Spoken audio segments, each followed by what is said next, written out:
两宗死斗，必无胜者，但我却没能猜到，这一切都在你的谋划之中。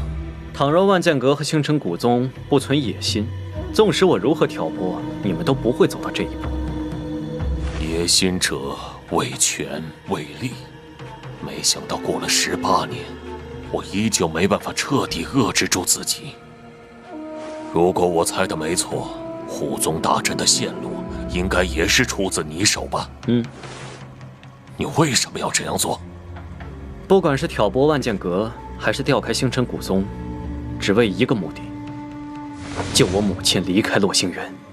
洛星渊，那里不是关押着星辰古宗第一美女柳梦烟吗？柳梦烟当初可是叛逃出了星辰古宗，并且和一个普通人结婚生子了。他称呼柳梦烟为母亲，难道她是当年西风城的那名聂英？洛云，他来到星辰古宗，并非为了六宗大比，只为救出烟姨。难怪他抵达圣星城后，眼神都如此复杂。或许，这就是我所要承受的报应吧。这一切都是你自作自受。你果然还活着。倘若当年你能放下野心，放下权力之念，今日也不会死去这么多人。洛星渊出现异象，本来我心里还有些担忧，看到你安全无恙，总算可以放心了。你如果真的担心我，就不是忙着调兵遣将，准备进攻万剑阁。的确，我虽已隐居，但还是放不下权力。正因为这个原因，时至今日，你仍是不愿意喊我一声父亲。对了，你身上还中了范无劫的毒，此毒。鱼儿从地缝中得到了灾祸灵珠，将我体内的毒素彻底清除了。莫非此物就是洛星渊的秘辛所在？此物存于圣星城，理应属于宗族。柳梦烟，你身为柳家之人，不仅私吞此物，并且谋夺古宗的千年传承，你不觉得内心难安吗？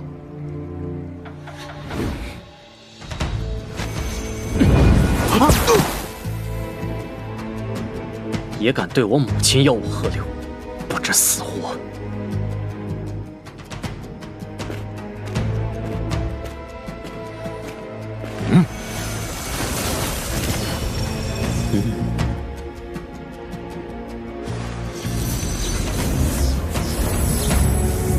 爷爷，这枚晶石名为火元玄晶，乃是星辰古宗真正的传承之宝。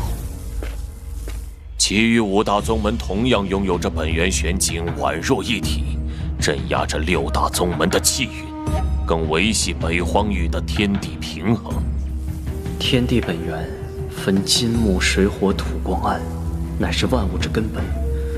7股力量相辅相成，最终才能稳定天地，创造出万物万象。不过，唯有踏入武皇境界，方能探查本源之力。镶嵌在剑柄上的晶石正是光元玄晶。你主动告诉我这些秘辛，并且将火元玄晶赠予我，莫非你想以此让我放你们一条生路？当年之事，作为刘家之主，我依旧不会改变我的决定。而作为一名父亲，我承认亏欠了你们。这枚火元玄晶就是我对你们的补偿。同时，也希望你们能让星辰古宗继续传承下去。云儿，此事就这样结束吧。当年之事虽痛苦，但我们一家3口已经团圆，而且星辰古宗和万剑阁也已经为此付出了惨痛代价。既然星辰古宗已有悔意，我们也无需紧咬着不放。这些人，一个都休想活着离开！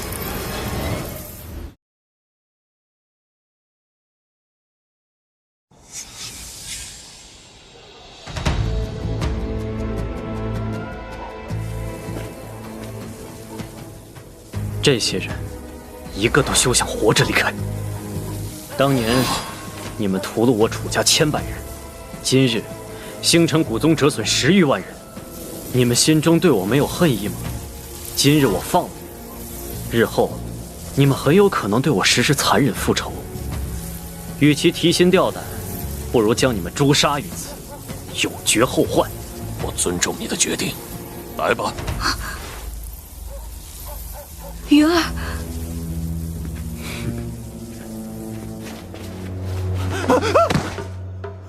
你们走吧，离开北荒域，一直向西而行，前往一气之地，永远都不要再回来。离开北荒域，前往一气之地，这是何意？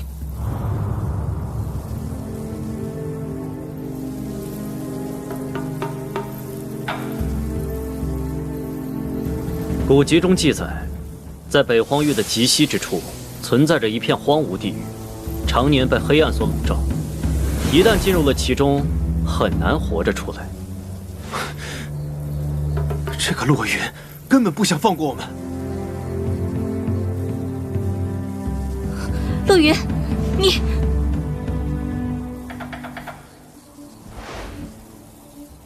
众人听令，10息之内，但凡未离开的星辰古宗之人，一律诛杀。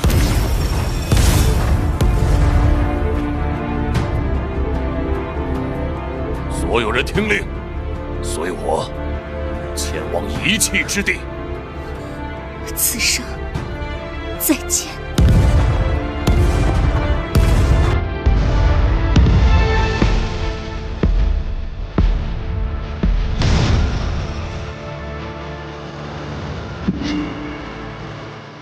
让星辰古宗之人前往一气之地，离开北荒域，才能够忘记仇恨，重新开始。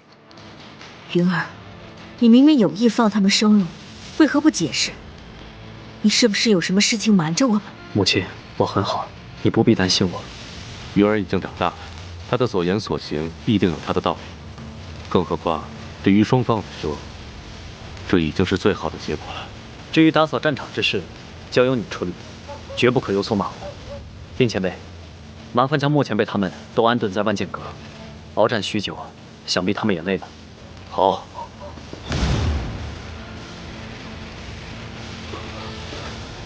他还有脸来？弟子石浩见过师尊，弟子早就知道师尊定会重返万剑阁，所以假装投靠范无节，骗取他的信任。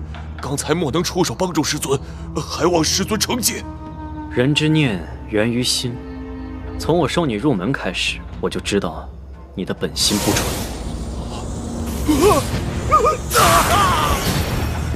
小虎，此人的灵海已经被我封住，你带他返回万剑阁，并悬吊于山门之央。不直接杀了？他还有几分作用。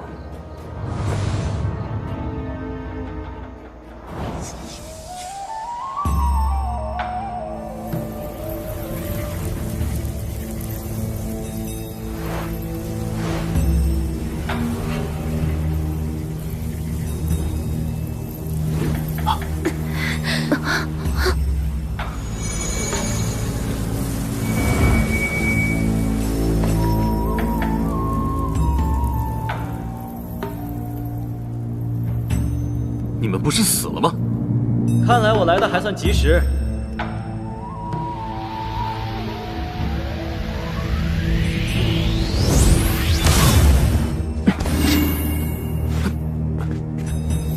师尊，主人，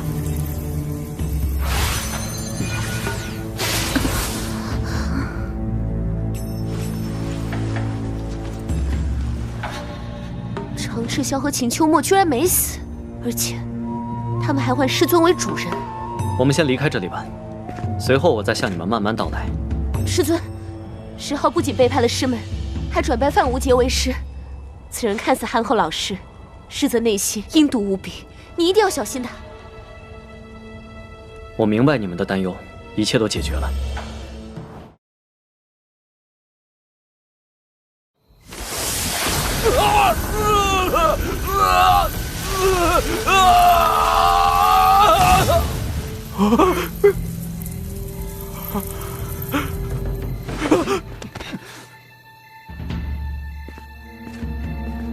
范无节已死，万剑阁就此易主，日后但凡心生叛逆之人，这就是他的下场。陆行何在？万剑阁遭遇劫难，一切待兴。从今日开始，执法一脉将由陆行你一人执掌，你可愿意接受？我执掌执法一脉。不仅如此，你还可以从这万剑阁弟子中任意挑选100人，重组血法队，配合你重立刑法。我是一名孤儿，万剑阁就是我的家。我发誓，一定要用手中之剑捍卫万剑阁的刑法。但6宗大比结束后，人人争名夺利。现在，一切终于能重新来过了。怎么，你不愿意？洛云，多谢你。论刑法之道，无人能胜过你。再者，若非你出手，死在10号手中之人将会更多。这就当作是我的谢礼吧。放心，只要有我陆行在，万剑阁的刑法门规绝不允许任何人染指。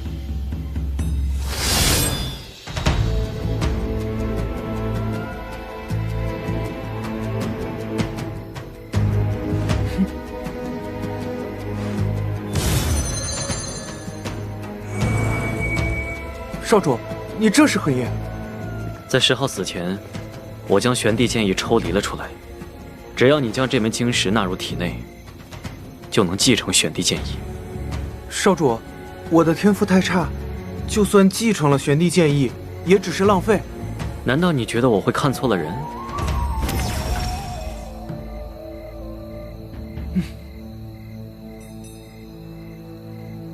你们可以相互熟悉熟悉，方便以后练习七星剑阵。是，师尊。除此之外，剩余的700门徒，你们7人各自挑选100人，并将剑意传授下去，继续修炼七星剑阵。是。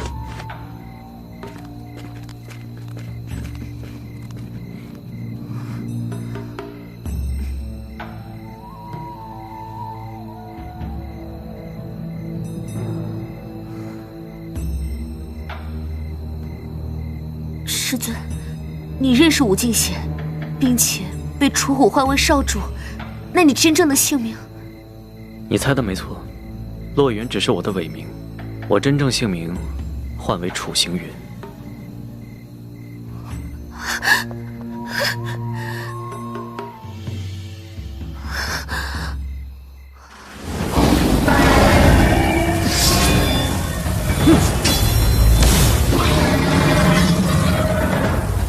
就是现在！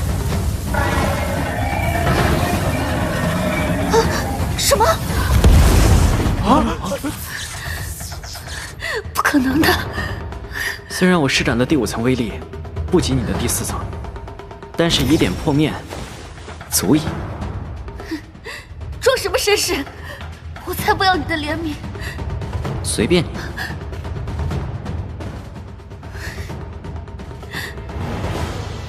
难怪当初你不肯收我为徒，原来洛云就是楚行云。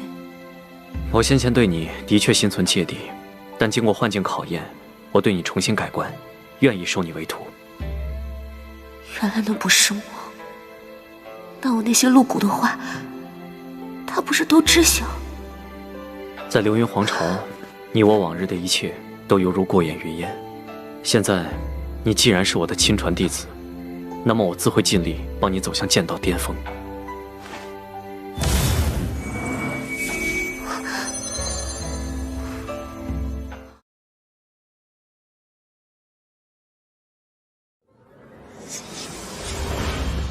阴阳2重巅峰，很快就能踏入阴阳3重。看来这段时间你收获颇丰。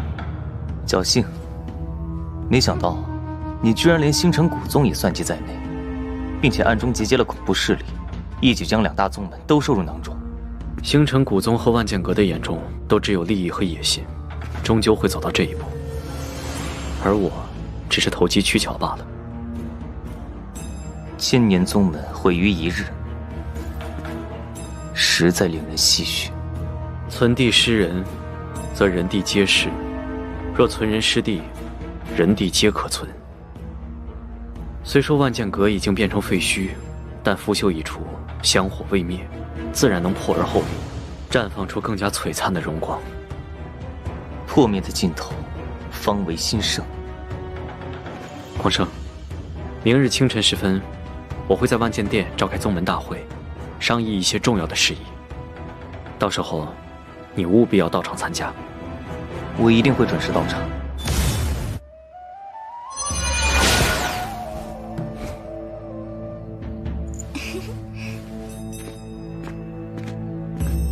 云哥哥，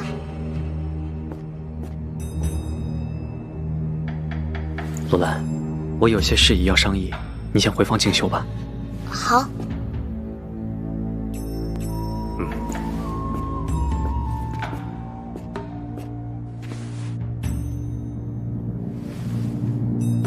父亲母亲，孩儿有一件事，想要跟你们商议一番。说吧。今日之后，星辰古宗和万剑阁都归于我手。星辰古宗，我本不想让其继续存在，但它是母亲的故乡。我现在决定，让星辰古宗归隐入林，成为隐世之族，而星辰古宗统辖的18城池，归入万剑阁。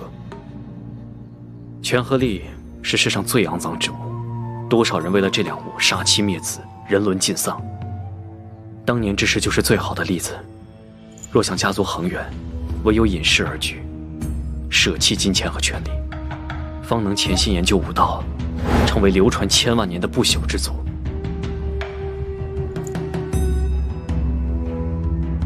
云儿，你已经长大了，既然拥有自己的想法，我当然不会反对。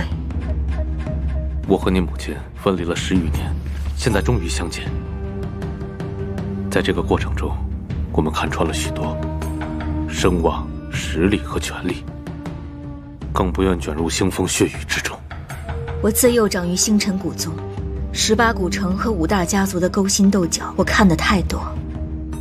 力的漩涡，哪怕连涅槃强者都无法逃脱。与其如此，让星辰古宗归隐入林，有万剑阁一统两域，倒也是不错的选择。多谢父亲和母亲的体谅。明日清晨，我就让武敬血和3000敬天军前往圣星城，彻底接管18古城。至于星辰古宗的宗族和5大家族之人，则交由母亲来安排。好。对了，刚才我们看到了水千月，没想到你居然收她为徒，我还以为你们2人会反目成仇呢。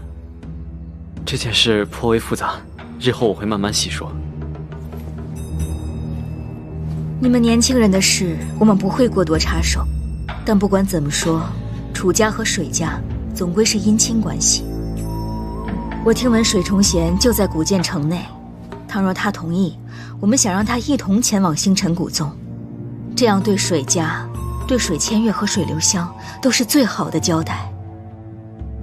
2家能冰释前嫌，也是一件美事，就按母亲说的办。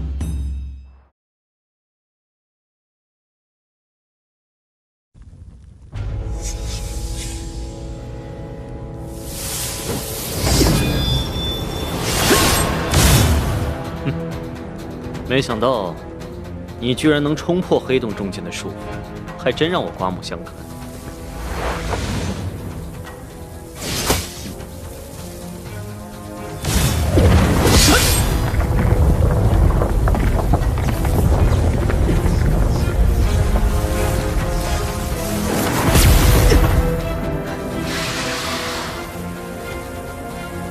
我如此尽心尽力的帮你，你却拔剑相对。还真是让我伤心。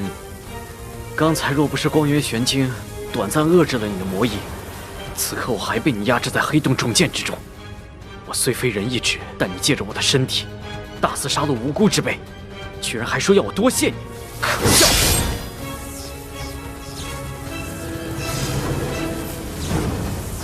啊！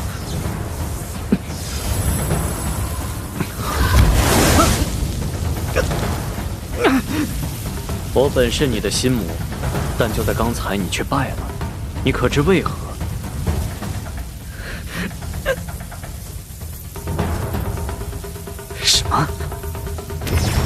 就是因为你缺少不顾一切救出水流香，人挡杀人，神挡杀神的无上决心。我为了救出水流香，肆无忌惮地算计两大宗门，眼睁睁看着无数生命死去，以无尽杀气淬炼景天君，培养强者。相比之下，处处透着理性，被人以道德束缚的你，又能为水流香做什么？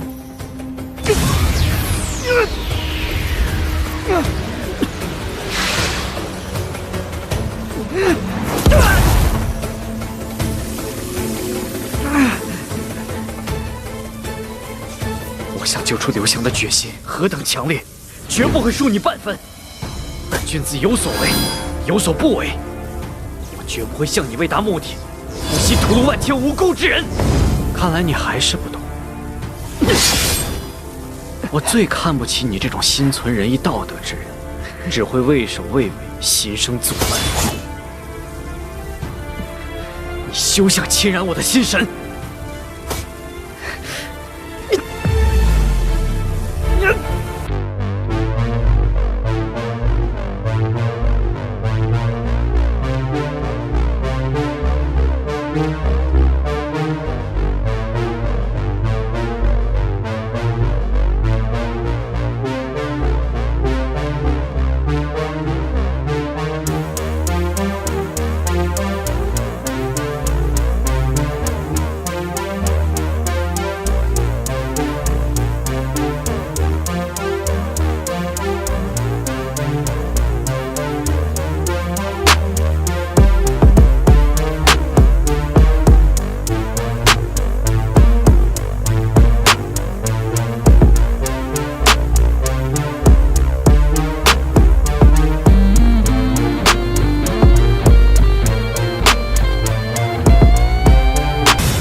本想处理完所有事宜，再慢慢将传奇古剑吞噬，却不料楚星云依靠着你的存在，夺回了掌控权。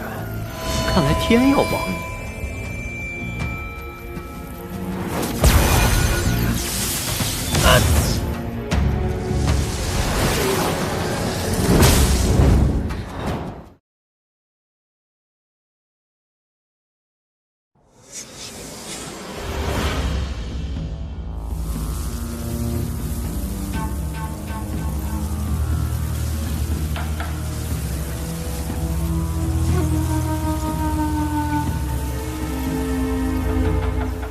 时辰已到，是时候出发了。出发！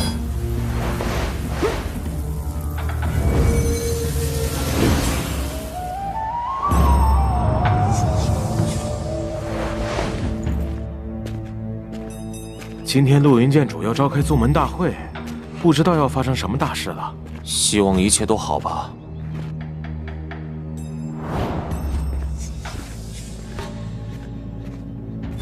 醒了。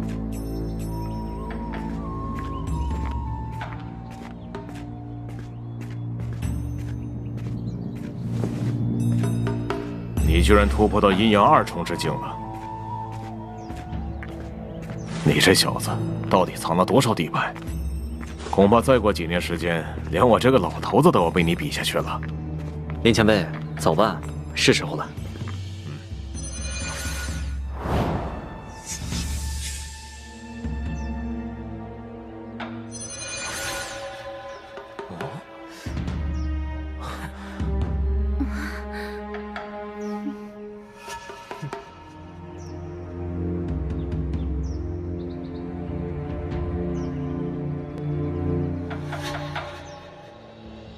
诸位，昨日万剑阁遭受了千年浩劫，范无劫死去，10余万弟子扑尸万剑山。而今日，我将就任阁主之位，全力整顿万剑阁，以振兴万剑之名。弟子恭迎阁主。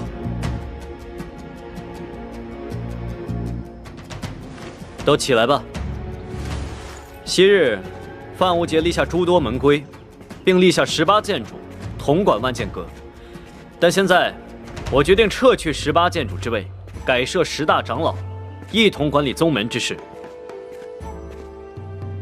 执法长老由陆行担任。但凡门规刑法之事，他拥有绝对的话语权，连我也不能随意更改。此举可有异议？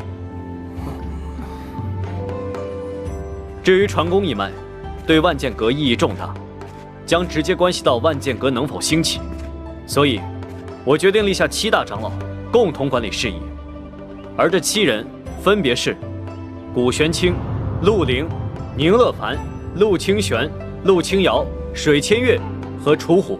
什么？他们未免也太年轻了吧？师尊，我刚刚加入万剑阁，资历尚浅，实力也不出色，这传功长老之位我不敢接受。我亦是如此。传功长老关乎到万剑阁能否崛起，而我年纪尚浅，恐怕无法担当此任。还请师尊三思。昨夜，我让星辰古宗归隐入林，并且派遣武敬血和敬天君前往星辰古宗，将18古城纳入万剑阁。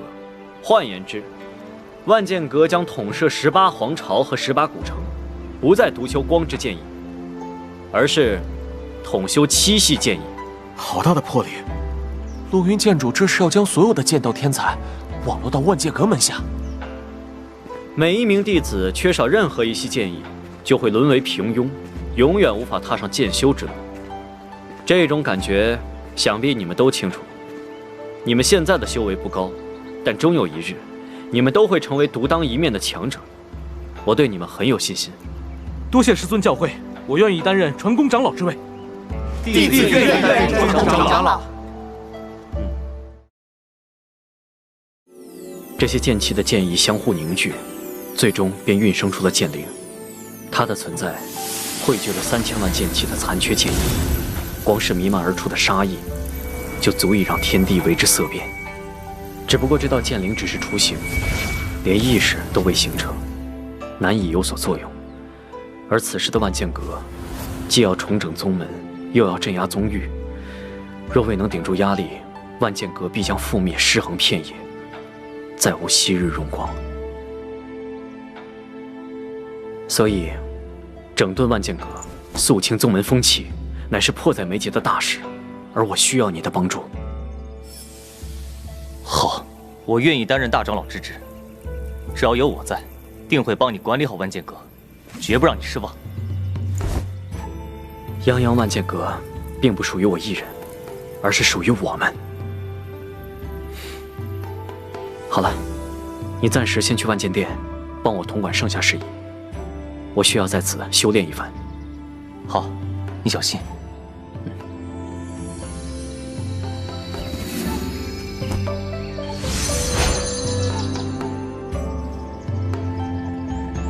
着实玄妙。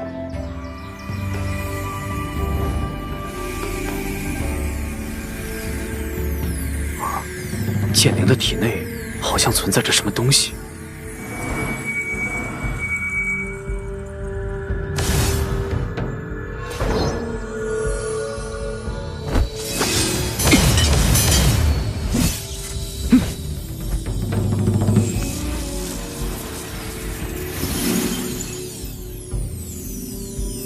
万剑圣殿，莫非万剑阁之名正是来自此物？这股玄妙气息，居然跟水落秋有几分相似。这本万剑圣典很有可能也是传承于星辰仙门。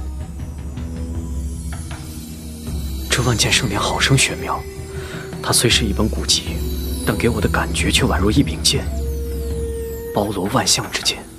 任何剑意都要被它同化，甚至被卷入其中。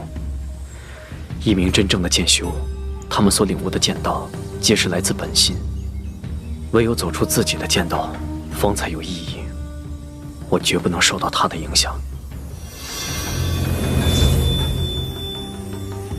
万剑圣典之所以会被遗弃在这里，多半是剑灵觉得此物太过于危险，会令他失去对万剑阁的掌控。我所领悟的混沌剑道，也有异曲同工之妙，正好可以让我借鉴一番。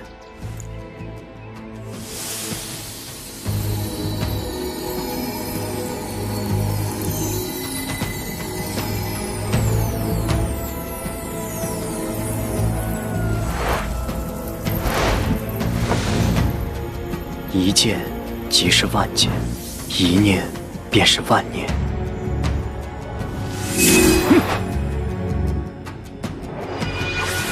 原来这就是万剑之道的精髓。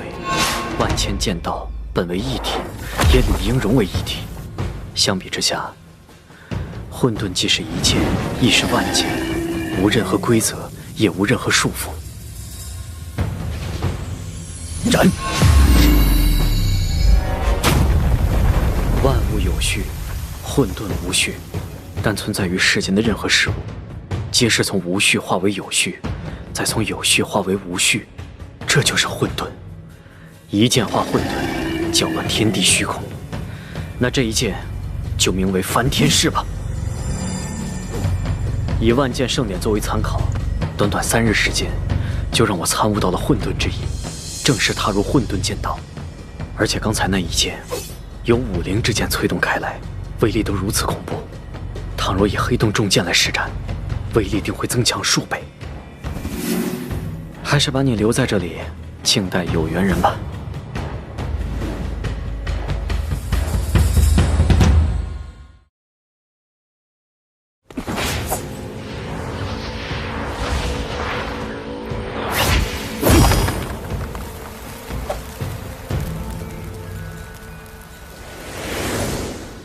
虚无波动，能将所拥有的力量转化为9重波动，让人挡无可挡，避无可避。这2大神通的杀伤力惊人，不知第3神通又有何等独到之处？我的力量竟然达到了100万象之力。第3神通，万象之首，能够直接将力量增加到100万象之力。恐怕连涅槃强者的涅槃之气都要被轰散。第3神通，把万象避开的力量提升到100万象之力。在此前提下，催动第1神通，岂不是能够将力量提升到200万象之力？果然能行。没想到，还没催动3息，我的灵海就几乎彻底干涸。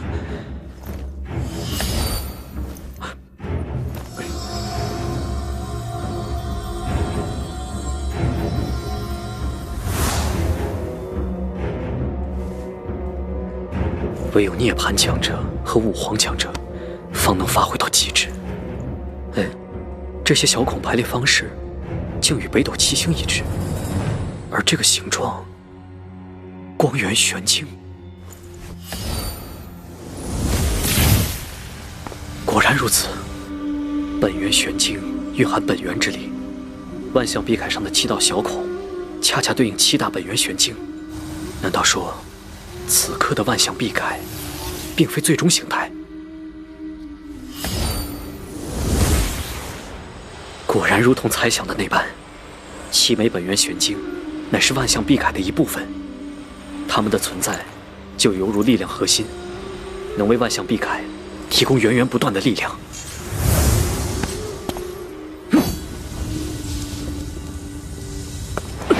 翻天式！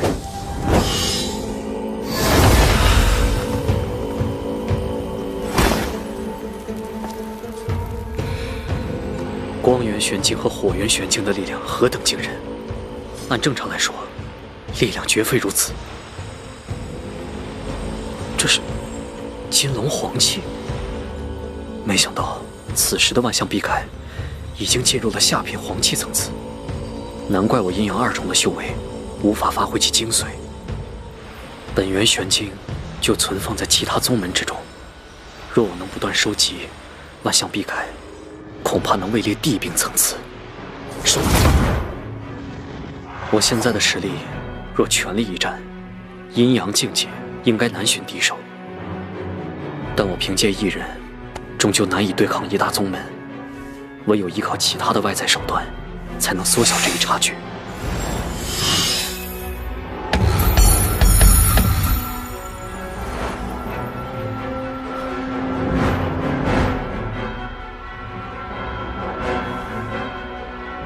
云长青剑主、唐云欢剑主、雷元光剑主、苏冷流剑主，多有得罪，还望海涵。宁。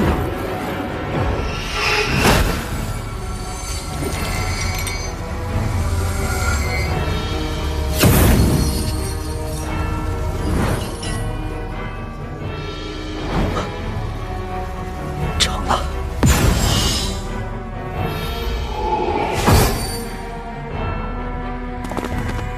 剑奴遵听主人差遣。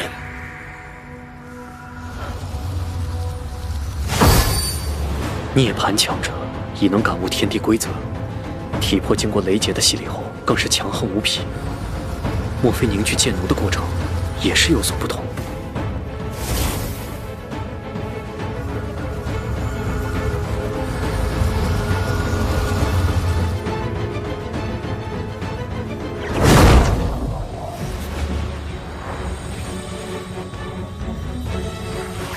剑奴遵听主人差遣。但相比于阴阳剑奴，化为剑奴的范无劫似乎灵智更高，而且对于其他剑奴隐隐有压制作用。正好，我可以让范无劫掌控18剑奴，省去不少心力。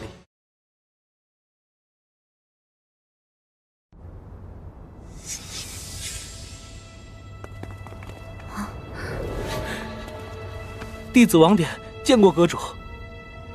当时你们抵达尊武城之后，具体发生了何事？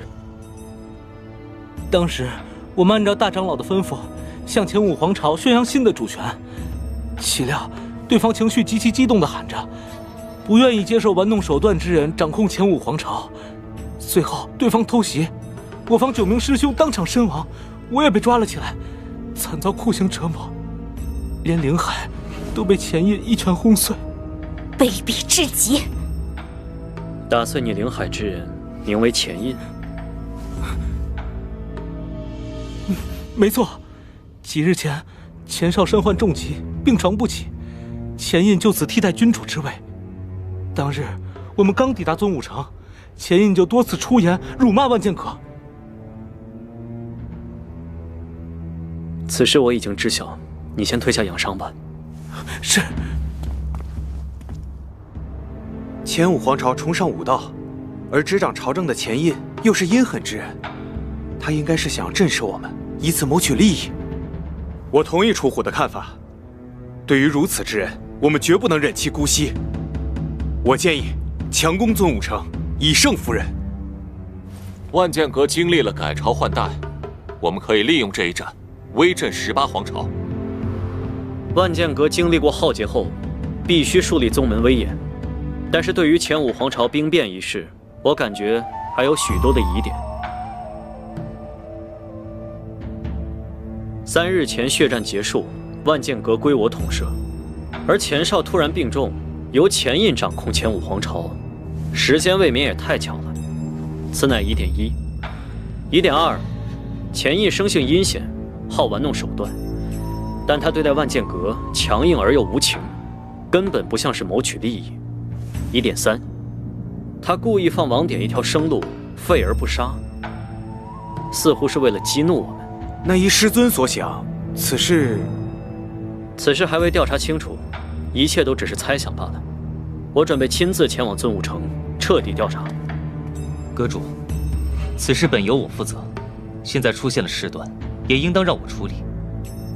你身为大长老，统摄宗门大小事宜，一旦离开，反而会影响宗门的运转，而我是最好的人选。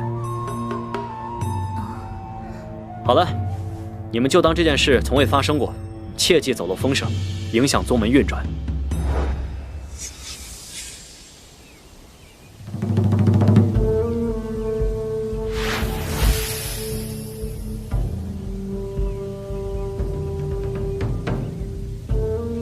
怎么，又要陷入沉睡了？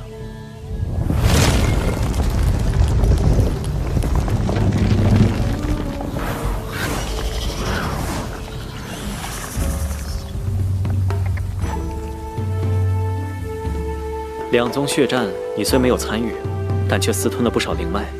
以这样的速度，很快就能进入阴阳2重吧。不过，我需要前往尊武城，暗中调查一些事情。你飞行速度快，陪我走一趟吧。此事不容半点拖沓。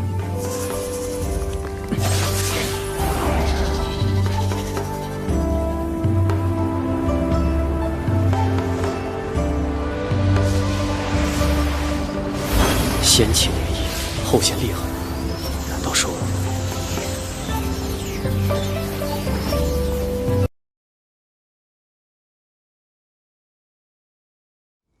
那么今天，我绝不能让你卷入这滩浑水，更不能让你受到丝毫伤害。重伤之躯，身中化灵散。现在的你只不过是强弩之末而已。难道你以为你真能挡得住我们4人？我知道你剑术很强，但修为远不如他们。你还是赶紧离开吧。钱雨欣如此保护这名男子，或许他身上有不少秘密，杀了未免有点可惜。不如抓起来，废去修为，再好好拷问一番。你看如何？聒噪！狂妄的小子！哼！我这就割下你的头颅！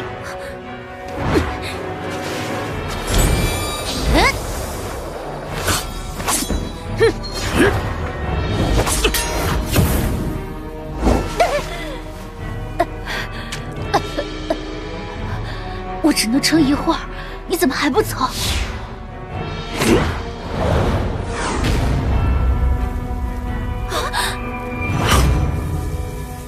你们刚才说我死到临头了？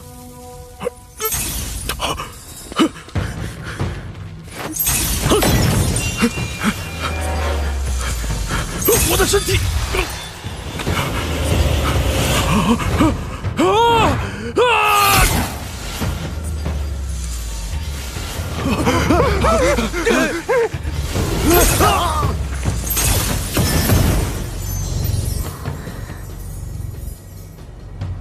现在逃有用吗？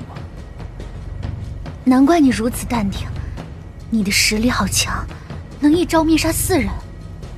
又有人追杀过来了，而且我还感觉到了钱傲风的气息。钱傲风是何人？钱傲风乃是尊武城的禁军总教头。这4个地灵9重之人，正是隶属于钱傲风手下。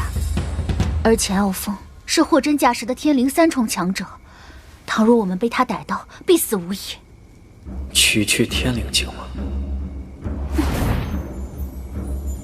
能隐匿气息？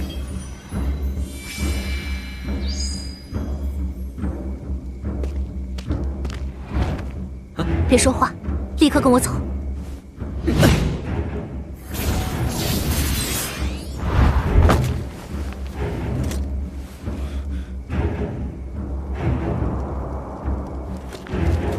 教头，四周有藏灵粉的痕迹，应该是钱雨欣。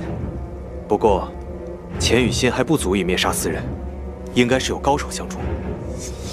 那名高手跟着钱雨欣逃而不战，这便说明那人不如我，不足为惧。教头聪颖，属下佩服。立刻传令下去，彻查尊武城内外，就算挖地3尺，也要找出他们。是。钱雨欣，纵使你有高手相助，那又能如何？终究逃不出我的掌心。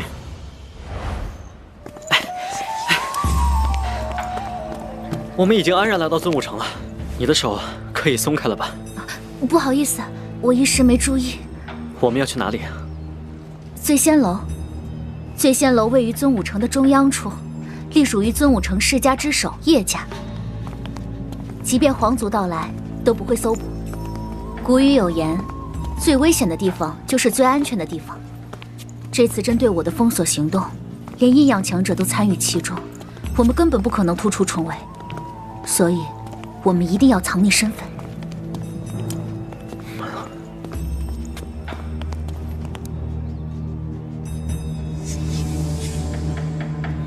这座醉仙楼极为广阔，远胜过寻常府邸，而且此楼还布下了不少灵阵，倒是别有一番用心。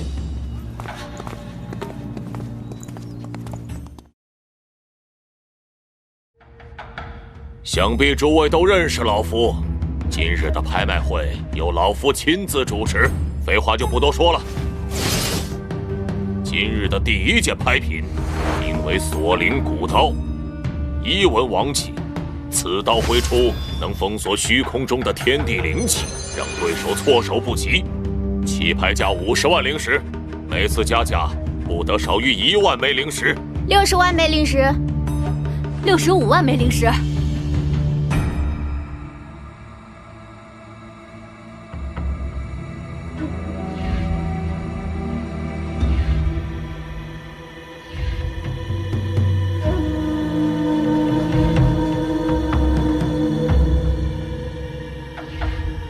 第78件拍品，名为蓝羽霓裳。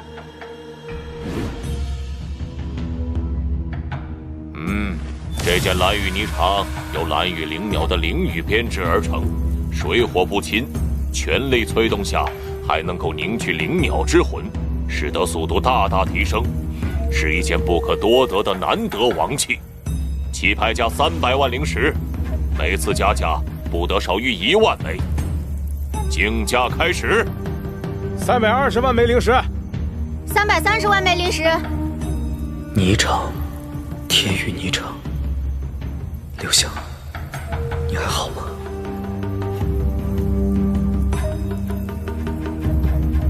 这件蓝羽霓裳的造型颇为华美，再者，它能够规避水火，抵挡百毒，危机时还能够凝聚灵鸟之魂，快速逃出险境，的确很适合你。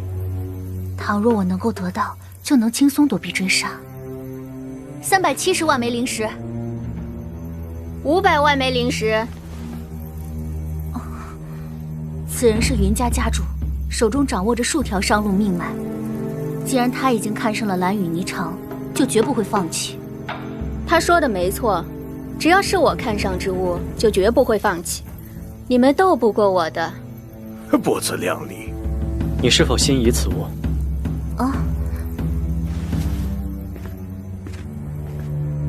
不知你这位云家家主的手中，此刻掌握着多少财富？不多，1000万灵石而已。1000万灵石的确不多。那好，为了避免无意义的争抢，我决定加价至1亿灵石。啊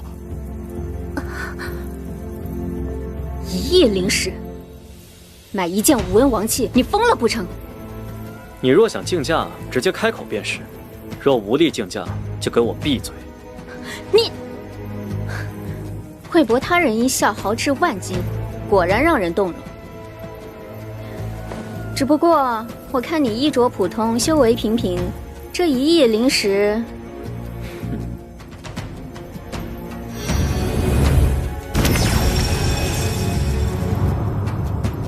什么？竟然是万剑阁铸造的万剑币！1枚万剑币等同于100枚灵石，一尊巨大铁箱能容纳10万枚万剑币。换言之，10尊巨大铁箱便是100万枚万剑币，换算成灵石，正是1亿灵石。1亿灵石，成交。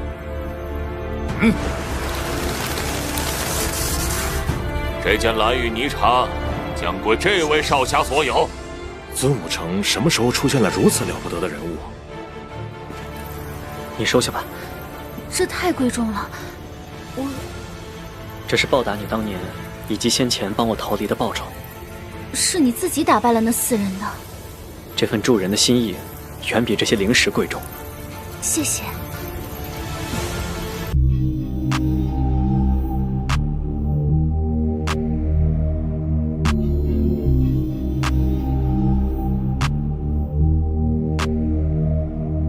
我们回去吧。好。接下来将要拍卖的物品，为本次拍卖会的压轴之物，正是我面前的这根权杖。此物看似普通，但品阶却达到了9文王器之列。竟然是无上帝兵，冤魂之墨。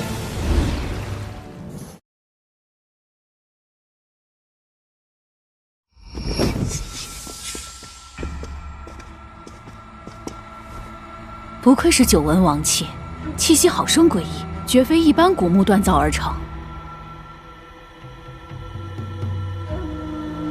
此物是我无意中而得知，不知来历，不知年份，一挥之下，光化万千冤魂，可强行剥夺一切生机，绝对是9文王器中的顶尖至宝。古籍曾言，人死后，魂魄将脱离躯体，进入轮回。而那些死前带有强烈怨恨之意的魂魄，将无法轮回，四处漂泊，最后都会来到幽冥之地，停歇在无枝无叶的冤魂之木上。久而久之，冤魂之木就沾染了世间的一切邪恶、怨恨。传说中的冤魂之木，代表着极致的死，相当于无上帝兵。当年我为了踏入地境，苦寻不得，此刻居然被误认为九纹王器，真是暴殄天物。这一件九纹王器，无起拍价，大家可以肆意竞价。穷极18皇朝，九纹王器也是极其罕见。若能得到此物，说不定能成为一方豪强。此物的价格难以估量，想必会有很多人心存念想。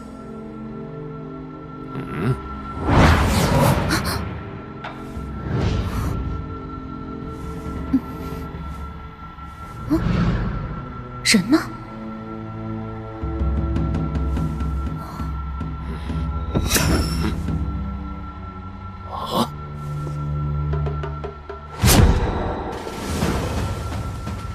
大胆！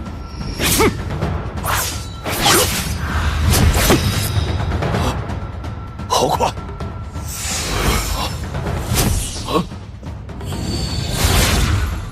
死！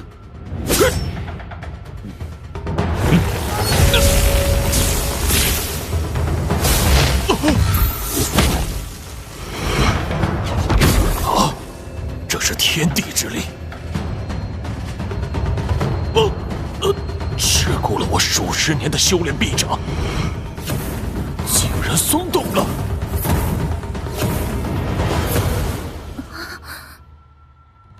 大胆狂徒，不仅强行抢夺拍品，还敢对家主大打出手！今日你休想活着离开醉仙楼！杀！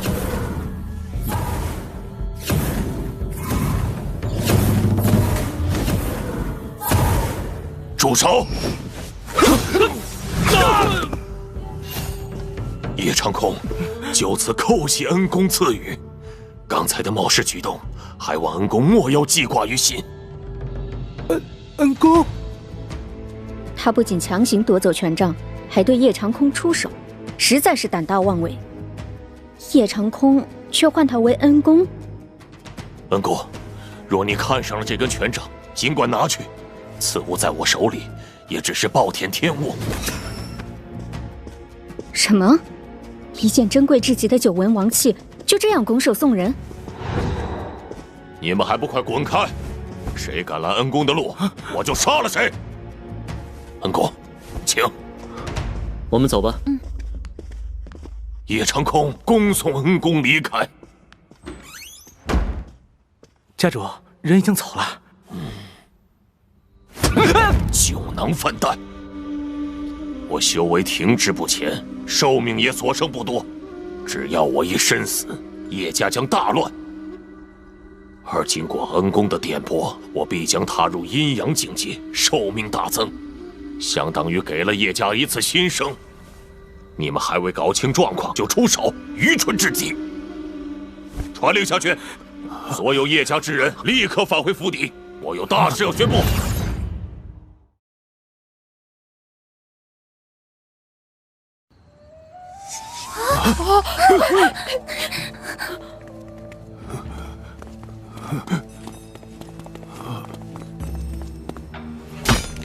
禁军办事，生人勿近。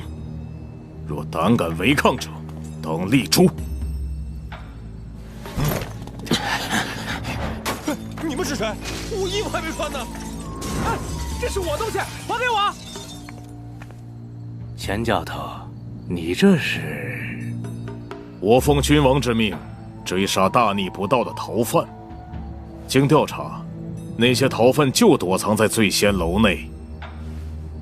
就算是奉君王之命，也必须得到叶家的同意。请代我禀告家主。乔峰，你居然敢挑战叶家的威严！现在的皇城皆由我钱傲风掌控，区区一个叶家，我根本不放在眼里。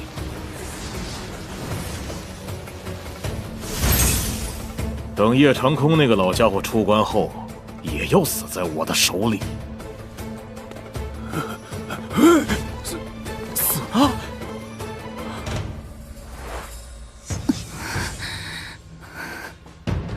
找到了！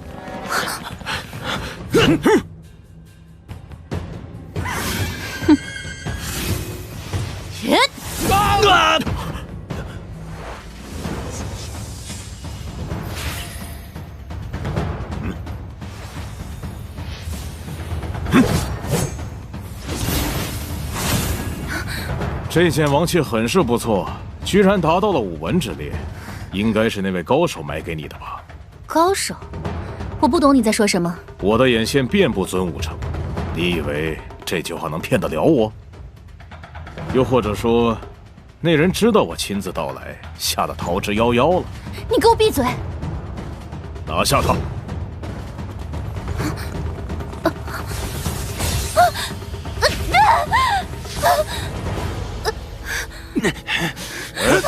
你伤了他的性命。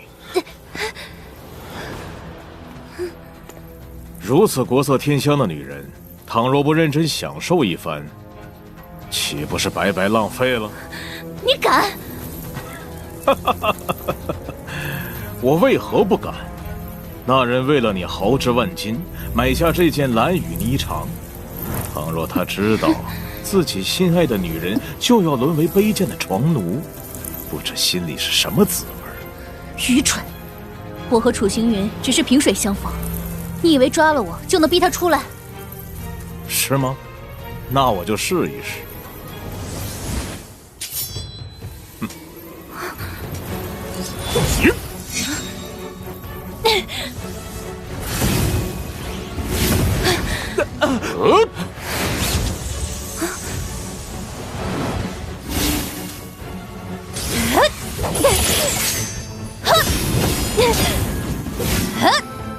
此情此景，居然还想着逃出升天，有意义吗？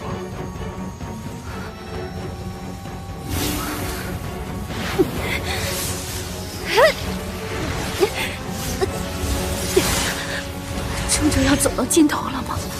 剑之轨迹。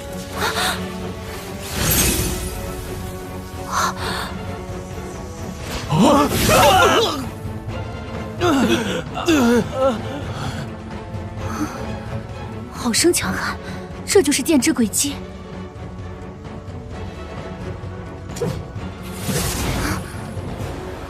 楚行云，立刻离开尊武城，一定要还。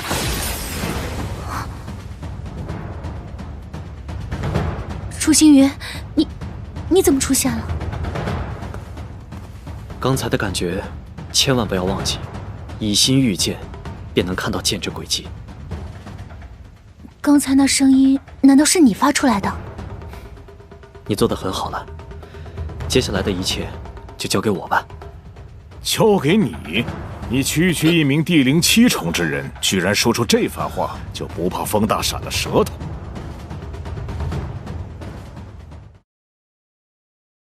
钱印，你显然知道妓院的真实身份，就是想趁着万剑阁百废待兴，瓜分万剑阁的宗域。你为了一己之私，蒙骗子民，无视6大势力的协议，更狠心将皇族赶尽杀绝，简直畜生不如！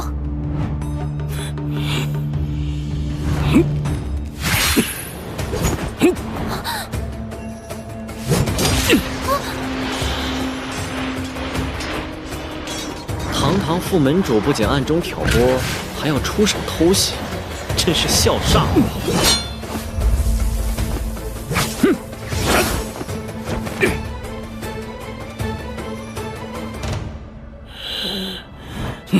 果然是妓院。钱印，你现在还有什么话好说？洛云，你不愧是6宗大比的魁首，天赋果然惊人。仅过去如此短的时间，修为就达到了阴阳2重之境，甚至就要踏入阴阳3重，实在让老夫佩服。这名相貌平平的青年是洛云，算你还有几分眼力。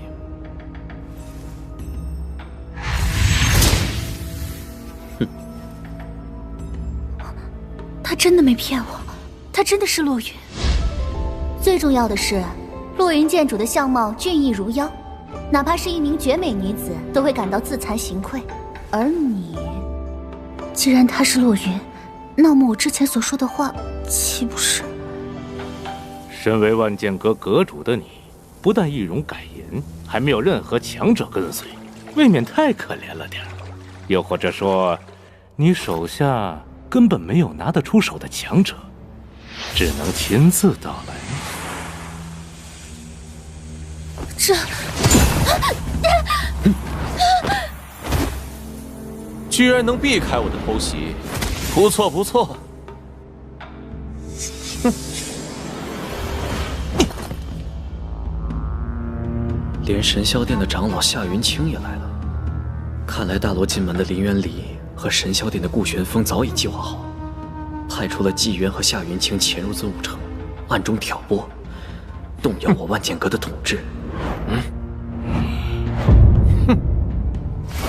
来！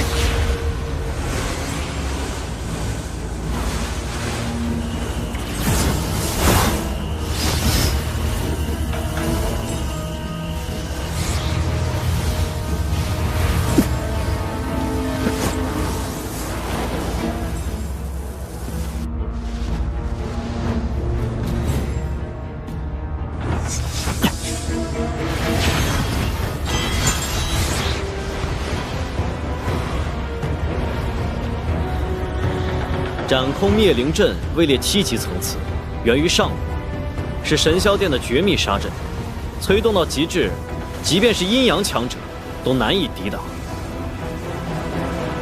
还算你有点眼力。今日你既然来到了尊武城，那就把命留下吧。只要你一死，万剑阁和星辰古宗的宗域就将归我们所有。要怪就怪你太愚蠢，居然自投罗网。不愧是两位大人，从今往后，我愿意加入大罗金门和神霄殿，为两宗侍从。我们也愿意加入大罗金门和神霄殿。我们也是。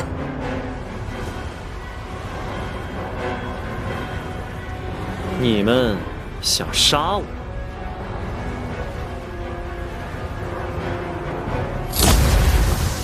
啊！怎么回事？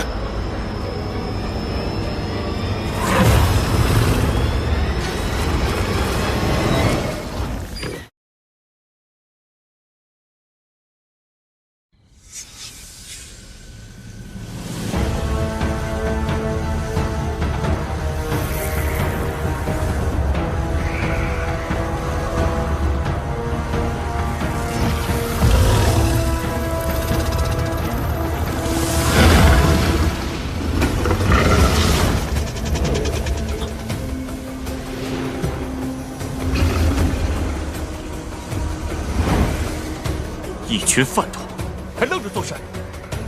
还不出手诛杀这尊蟒蛇！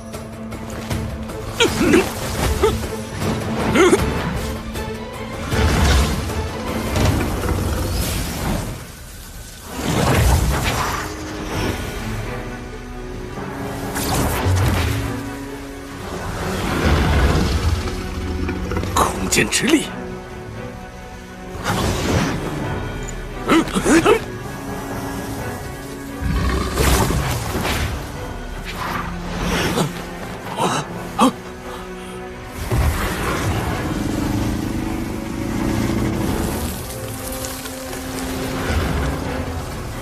这尊灰黑蟒蛇有些许古怪，如果继续跟它缠斗，必定会延误了大好战机。莫要理会这灰黑蟒蛇，立即结阵，全力诛杀落。不动，起！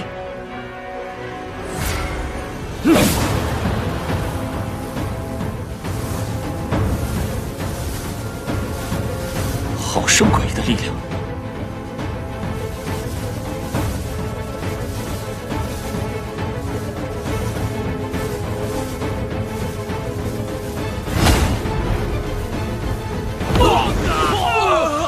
不，我不想死！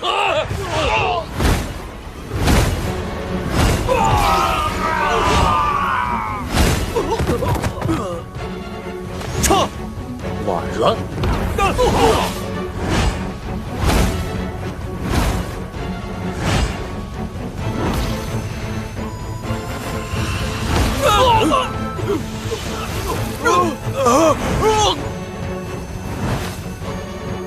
洛云，立刻给我住手！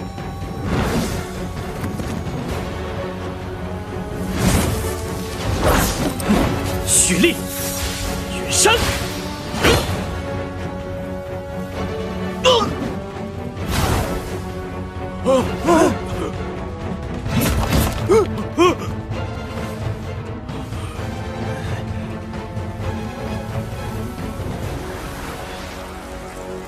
阴阳3重强者被洛云一剑诛杀。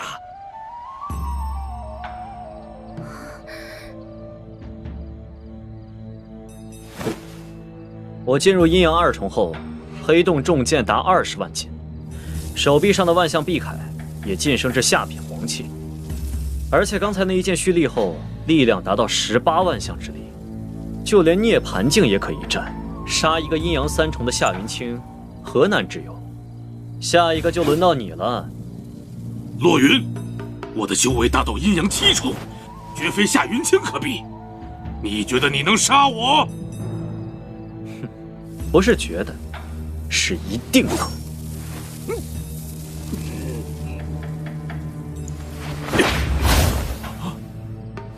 纪渊逃了！这个洛云实在是诡异难测，每隔一段时间实力都会飞快跃升。刚才那一剑我有信心挡下，但要想毫发无伤却有些难度。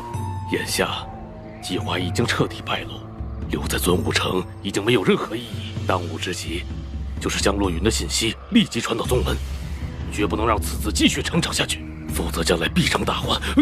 这是我神霄殿的9纹王器锁空灵网。洛云，你非要赶尽杀绝不成？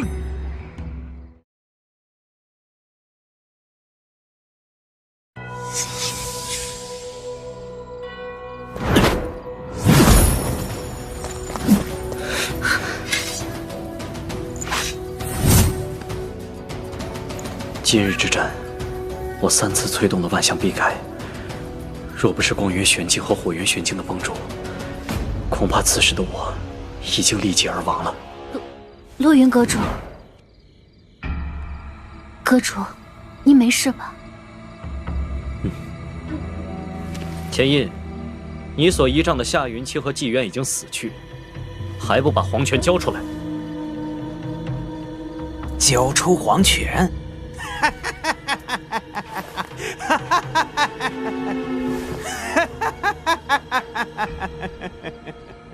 闭嘴！我说的可都是事实。洛云，你趁着万剑阁和星辰古宗血战，利用卑鄙的手段斩杀强者，谋夺宗域，还有自称是万剑阁阁主，难道你这样的行径不是卑鄙小人吗？你这家伙！说完了吗？没说完就继续说，我听着呢。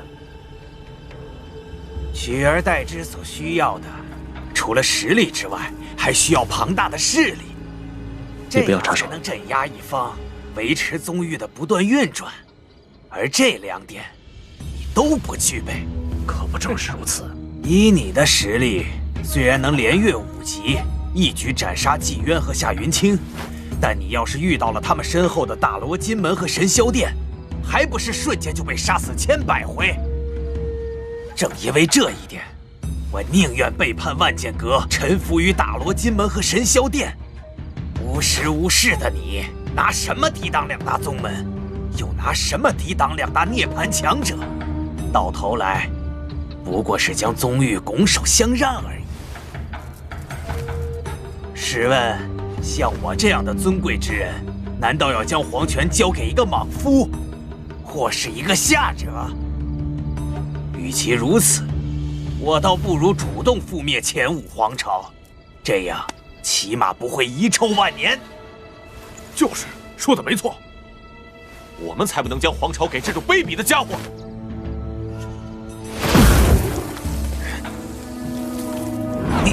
你要干什么？难道你还想继续大开杀戒吗？大开杀戒？你真的认为，就凭你们这帮重置对我指手画脚，我就会对你们动手？你们不配，也没有这个资格。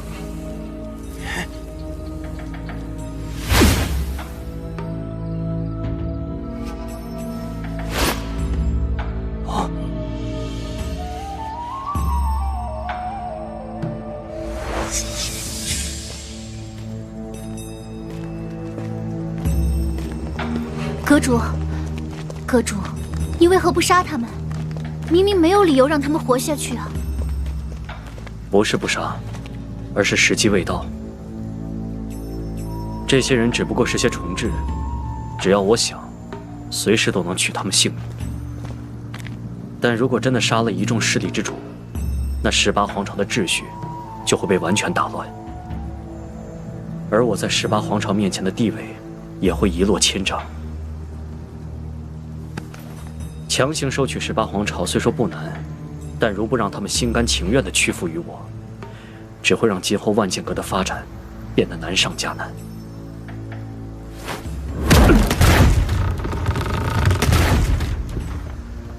所以我必须要忍，为了刘翔，我必须要忍。陆羽，阁主，发生什么事情了吗？不可能，怎么会发生这种事情？这股能量是冤魂之木。阁主，你怎么了？冤魂之木又是什么东西？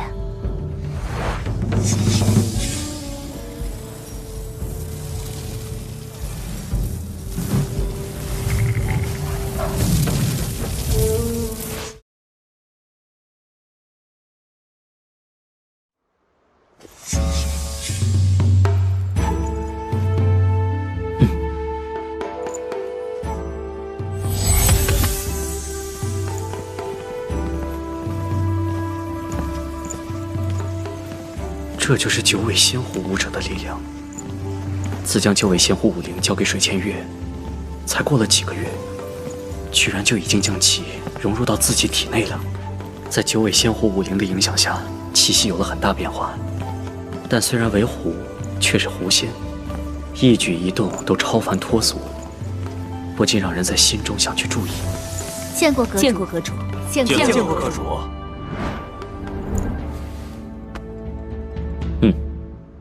关于尊武城之事，我已经完全调查清楚，背后黑手就是神霄殿和大罗金门，其目的是想挑拨万剑阁和18皇朝的关系，并且摸清我们现在所拥有的实力。我调查清楚此事后，已成功将2大宗门之人消灭，但无法更改的是他们的挑拨之言已经渗入了18皇朝。纪元和夏云清的出现，赫然说明了大罗金门和神霄殿已经有了侵吞万剑阁的想法，甚至在不久的未来，他们定将挥军而来，宛若疯狗般啃咬万剑阁的血肉。面对2大宗门的侵袭，我们必须在最短时间之内，完全掌控住18皇朝，将所有事宜都归于万剑阁，由我们一手监管。6大势力之中，大罗金门和神霄殿的实力本就要强过万剑阁和星辰古宗。之所以迟迟不出手，只是碍于九寒宫的存在。没想到这2大宗门的行动这么快，居然已经布置好了阴谋。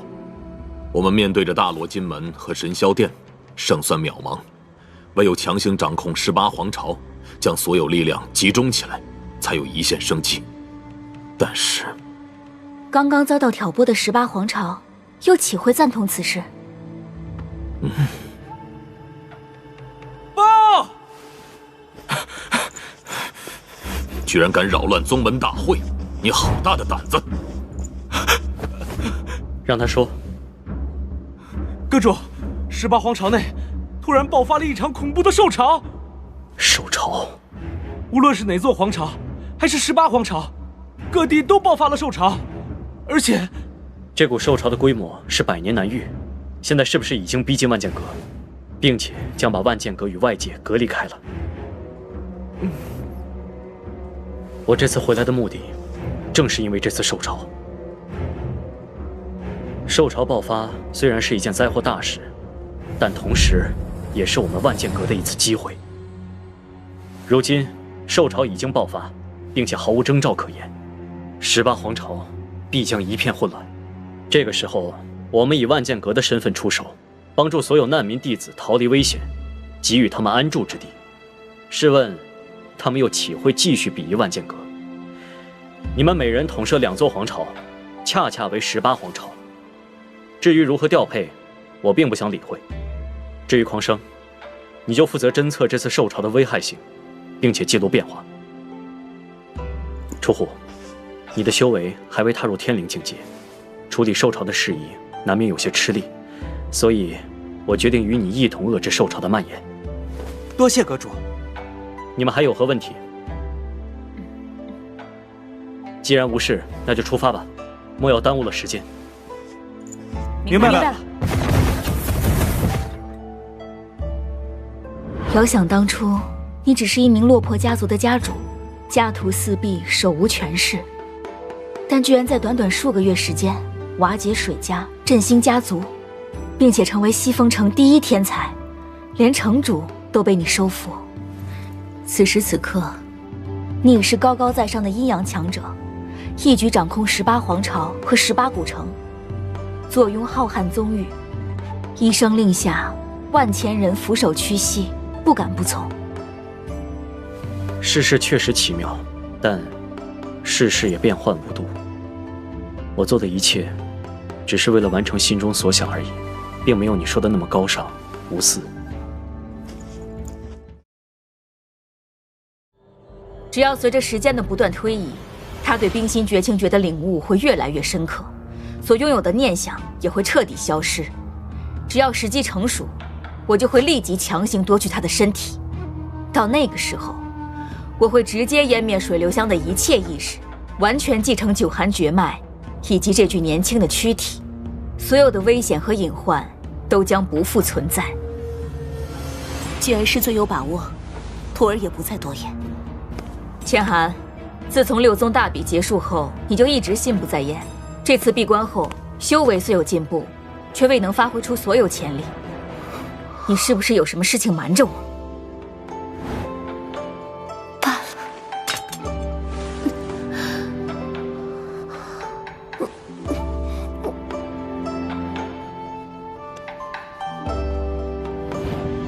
古星秘境中，我被水落秋击中，回来后，那段记忆就一直萦绕在我的心中，因此有些无法适从。但师尊可以放心，徒儿会尽快调整状态，绝不会让您失望。你真的以为可以瞒得过我吗？你以为你用的那些小伎俩能瞒住你肚子里那个小东西？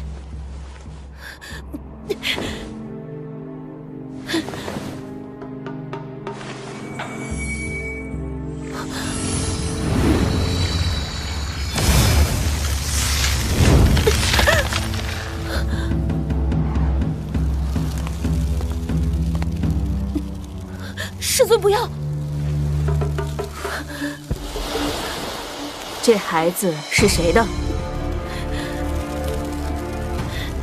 你以为不说话，我就拿你没办法吗？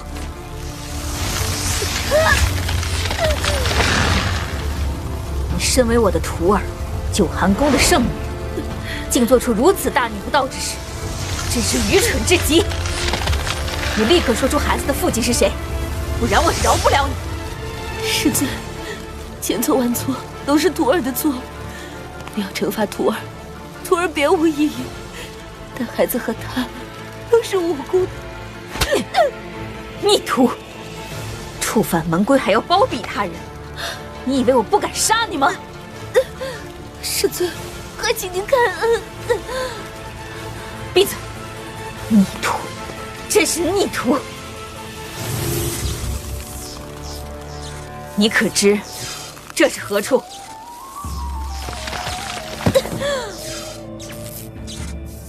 徒儿知晓，此地名为绝寒古域，是极北冰库的一处死地。数千年来，但凡进入此地之人，身体会受到寒风的撕刮，灵海会受到冰霜的侵蚀，就连灵魂也会受到永恒的禁锢，到最后将会以无比痛苦的姿态死去。既然你知道，也应当明白我的意思吧？你若道出孩子的父亲是谁，我可以让你将孩子生下来，并且不伤你的性命。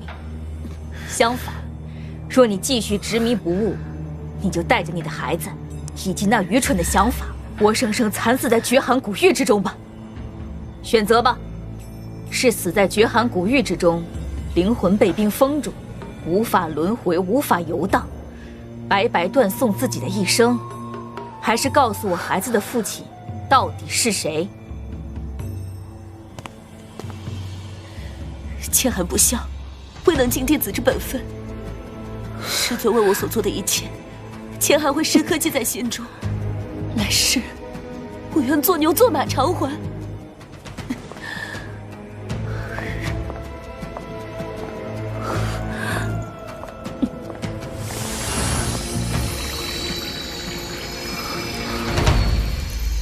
落雨。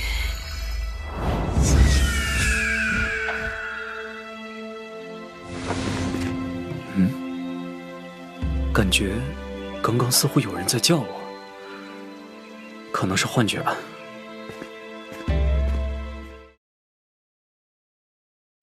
这次的兽潮爆发的太突然，简直毫无征兆可言。现在18古城都已经进入戒备状态，正全力抵挡着兽潮。从目前的情况判断，还能勉强抵挡。这次的兽潮实属100年难得一见，几乎将18古城完全笼罩住。是啊。与此相比，我还是放心不下云儿。云儿刚掌控18皇朝，根基未稳，前段时间似乎还出现了动乱。此次兽潮的爆发，只会是乱上加乱。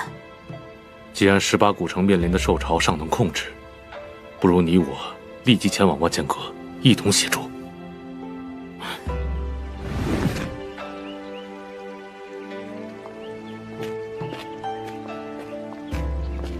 云儿。孩儿不孝，让父亲和母亲担心了。母亲请放心，18皇朝的动乱已经镇压下去。这次突然爆发而来的兽潮，我也做出了周密安排，已经大致控制住。如此甚好，只要你安全，娘就放心了。但云儿，18皇朝刚稳定，兽潮又还未散去，你来圣星城有何事？实不相瞒，孩儿这次来到圣星城，是为了收归18古城的执掌权。收归18古城的执掌权？18古城遭遇兽潮，死伤无数，局势动荡。现在收归执掌权，是否有些操之过急了？是啊，是啊。现在的局势这么混乱，所有人都在抵挡兽潮，要是强行收归执掌权，怕是会引来不必要的骚动啊。父亲母亲，你们可知道，数日之前，尊武城出现了动乱。那你们是否得知，此动乱的挑拨者，出自大罗金门和神霄殿？他们的目的就是为了引来混乱，以便暗中下手，一举覆灭万剑阁。万剑阁和星辰古宗的血战才刚结束没多久，没想到这2大宗门的动作居然如此之快，短短几日时间就想出了如此歹毒的计谋。不过，这也符合他们的阴险性情。本来我对于这次的兽潮还怀有一丝埋怨之意，如此看来，兽潮的爆发对18古城和18皇朝来说，反而是一件好事。毕竟，很多时候无穷无尽的兽潮，永远也比不上歹毒阴险的人心。云儿，你趁兽潮肆虐之际，强行收取18古城和18皇朝的统摄权，从而抵御大罗金门和神霄殿，不失为一个办法。兽潮一过，大罗金门和神霄殿必会出手。倘若我们循规蹈矩地恢复战力，必输无疑。所以，我掌控18古城和18皇朝的原因，并非统摄子民，而是想要在最短时间内搜刮一切修炼资源，全力凝聚黑洞之弩。云儿，你……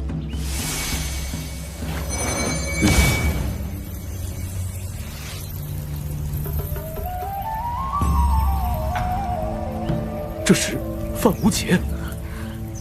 我们在万剑山亲眼看到他死去。云儿，莫非你真的将范无劫练成了黑洞剑奴？没错，只要拥有强者魂魄，我就能利用黑洞重剑凝练出黑洞之弩。哪怕对方是涅槃强者，我也能轻松凝练而出。唯一不同的是，凝练涅槃剑弩所需的修炼资源尤为庞大，堪比阴阳剑弩的10倍。眼前这18尊阴阳剑弩和1尊涅槃剑弩，是我集结万剑阁和星辰古宗的所有修炼资源，方才堪堪凝练出来。那云儿，现在你准备？现在我手中还存有18星将和古繁星的魂魄，只要我能够将18古城和18皇朝的所有修炼资源都收归于手，就能够继续凝练黑洞之怒。这确实是现在最好的办法了。没想到你居然看得这么远。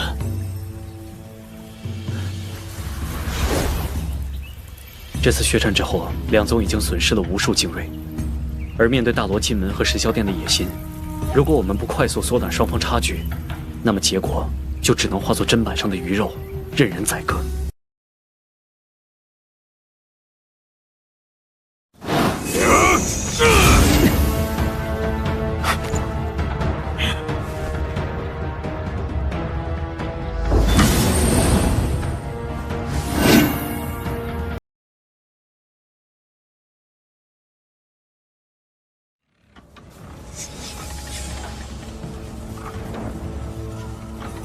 刘家主，我劝你说话小心点。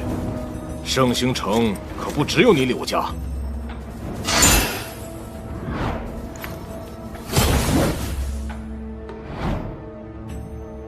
哼，一切都按照计划进行。哼，有4大家族罩着我，就算是柳家，也不能把我怎么样。郭毅，你好大的狗胆！事情一发不可收拾了。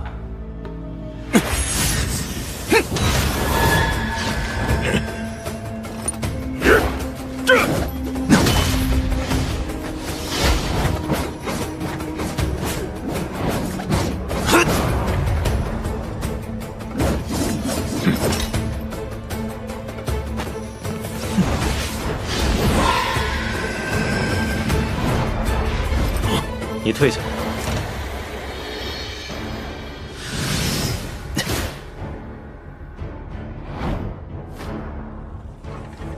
郭毅，就算你现在求饶，也免不了一死了。哈哈哈哈哈哈！就凭你一个小小万剑阁阁主，能奈我何？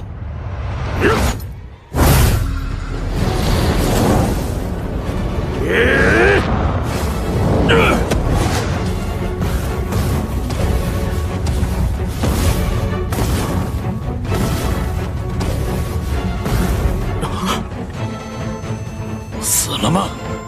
不可一击。好。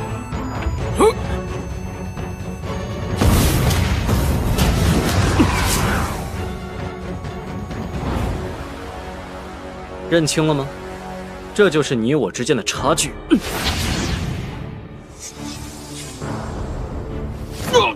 什么东西啊？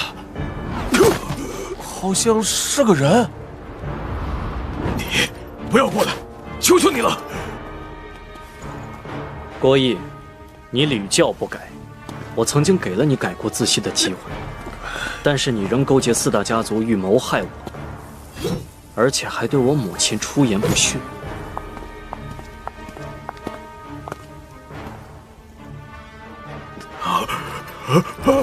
我身为万剑阁阁主，统摄18古城，军威无人能够侵犯，但郭毅却当众重伤我的父亲，目中无人，依刑法，此罪当诛。你就到那边反思。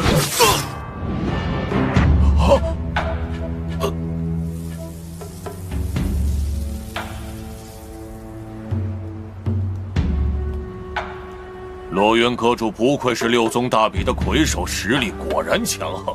说出一个罪名后瞬然出手，就连郭毅本人都没反应过来，佩服佩服。郭毅之死是他罪有应得，你们长老会对于他的无理举动选择了出声包庇，那么你们……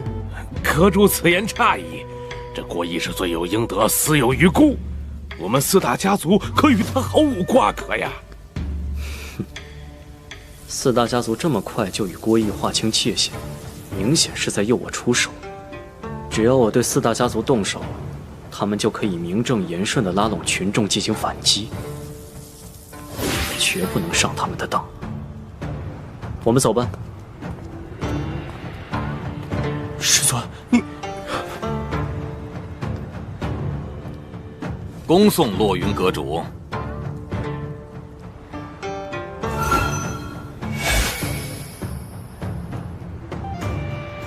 没想到这洛云还有些理智，若他在此处向我们出手，我们就能名正言顺地将他击倒。但他居然看透了我们的计谋。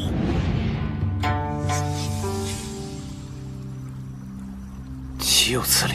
真是岂有此理！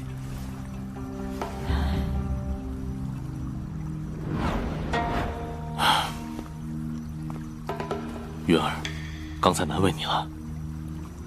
四大家族建立了长老会，授予郭义职位，并且当众出言重伤，都是为了激怒我。死了一个郭义，已经足够他们大做文章。倘若我继续出手，只会正中他们的下怀，让他们有机可乘。所以，刚才在万星楼内，我们绝对不能继续出手，尤其是我。他们所有的一举一动都是为了针对我，想要一步步瓦解我们的威信。原来我错怪师尊了，没想到师尊竟如此用心良苦，面对如此讥讽，还能够隐忍下来。既然有所顾忌，那我们大可以暗中出手。那些所谓的家族高层、古城官员，全都是该死之人，一个都不能留下。刑法本就神圣不可侵犯，那4人居然借刑法来扰乱18古城的秩序，实属该死，绝不能让他们活在这世上。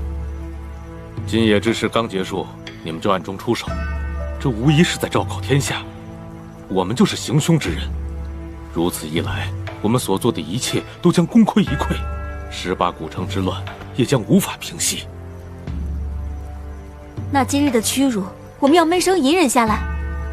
今日之耻辱，必将传遍整座圣星城，乃至18古城和18皇朝，岂能隐忍？这件事情已经发生了，岂能这样作罢？父亲放心，您今日做出的隐忍，我绝不会辜负。但是，你所受的屈辱，我也绝不会放任不理，定会让那些人千百倍还之。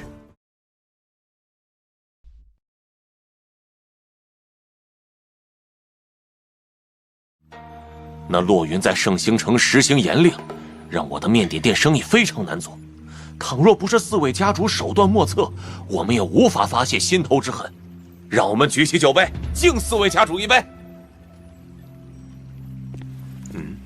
启禀家主，属下有要事相报。说，到底何事？刚才，洛云出言宣布，将于明日时分，在圣星城中央举行第2次讲道。无论任何身份，无论任何实力，都能出席听讲。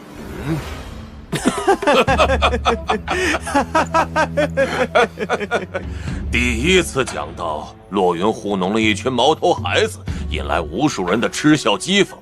今夜他的声望更是坠入谷底，就应该龟缩起来，偃旗息鼓。但他却要举行第2次讲道，你们说他是不是神智出现了问题？第1次讲道就如此失败，第2次讲道有何意义？更何况，洛云现在遭到无数人的讥讽，哪怕他说的天花乱坠，也无人听讲，更不会支持于他，一切都只是白费功夫。这个洛云真是愚蠢至极，我们之前都高估他了。他以为举行第2次讲道就能挽回点脸面，殊不知这样只会让他更加的难堪。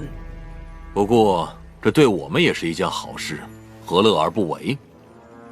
洛云一日不死，这圣星城就一日不得安宁。段家主，除了讲课授道外，柳梦烟还发出了一道密函，让我务必亲手交给诸位。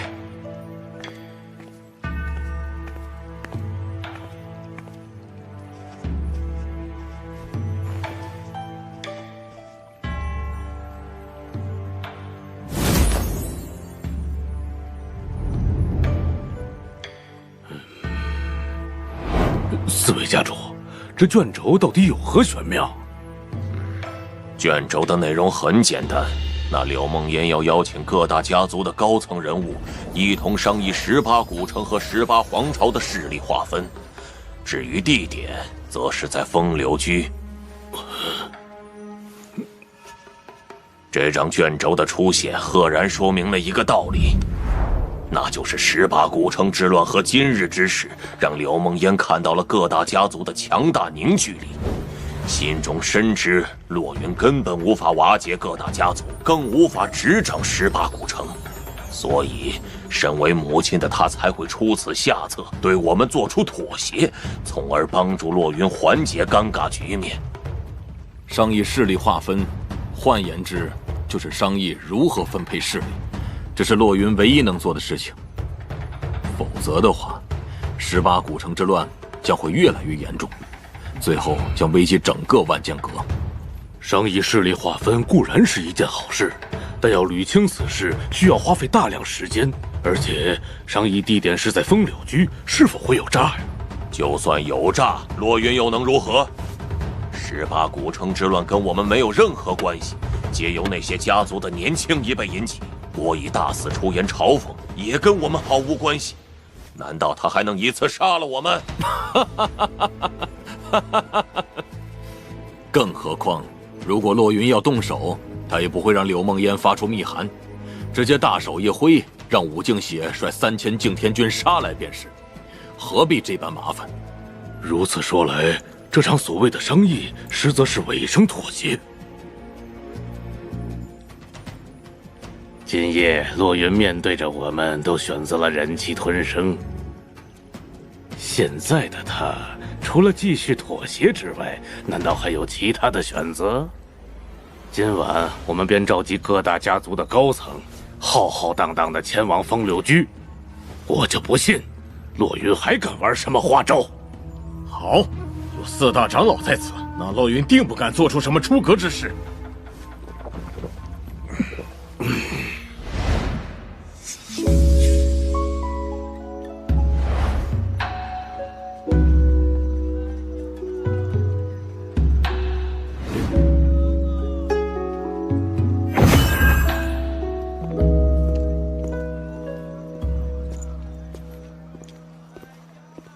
小哥，吃果子吗？好甜。哎，这可都是自家种的，这个就不收小哥钱了。老伯，这果子这么香甜，为何卖不出去啊？没有办法呀，都是那些商铺的老板。这帮商户与4大家族来往十分亲密，他们仗着这股势力不停地壮大，并且迫害挤压我们这群小商人。哎，因为占据了很多更好的资源，导致我们这种做小买卖的呀，根本卖不出去。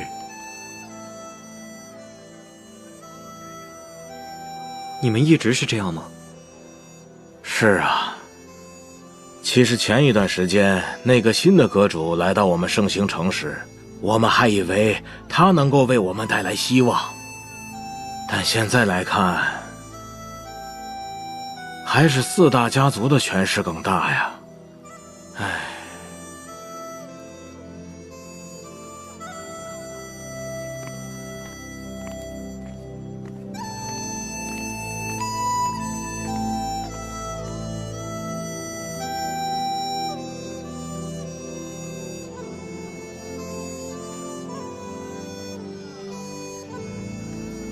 看来无论是接手18古城，还是拯救这里的人们，前提都是要把4大家族处理掉。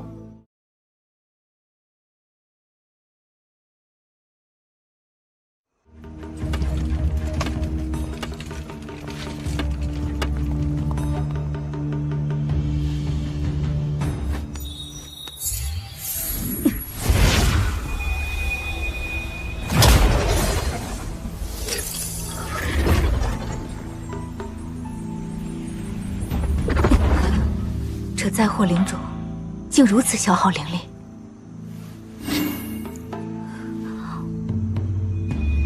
云儿，接下来的事就交给你了。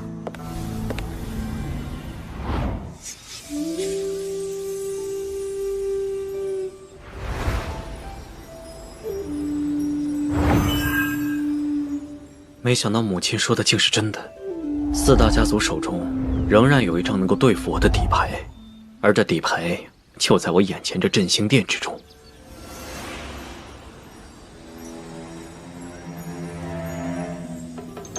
镇星卫曾经隶属于5大家族，除了5大家主之外，任何人都无法调遣，甚至连其存在都不知道。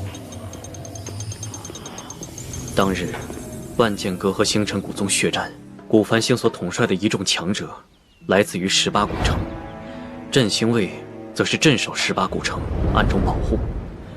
而血战结束后，这支庞大军队就消失了。即便母亲就任柳家家主，统摄星辰古宗的大小事宜，都未能找寻到丝毫踪影。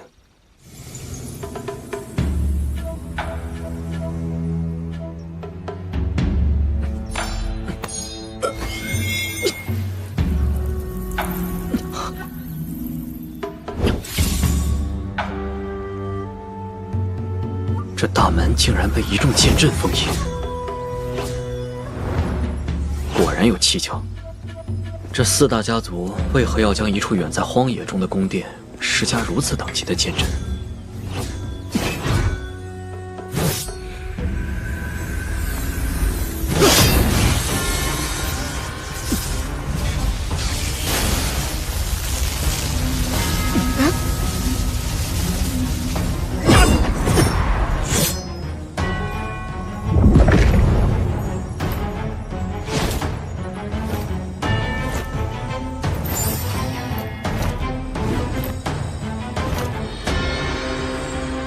这股灵力，难道就是传说中由4大家族掌控的镇星卫？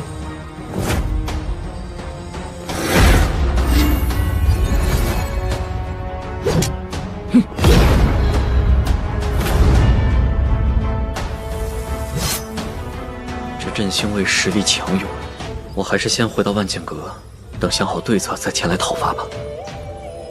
什么？居然不见了！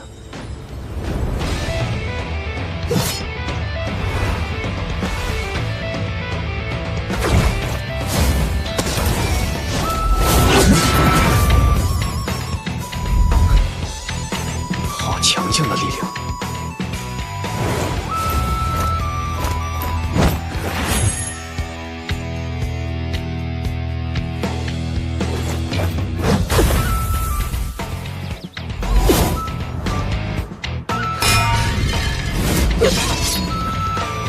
看来，单靠剑术是没法击败他的。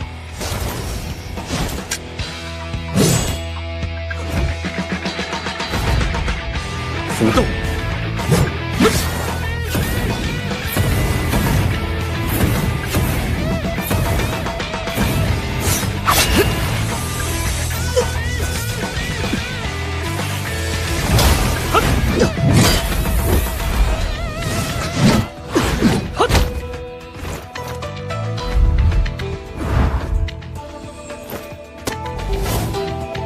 有效果。这招又如何？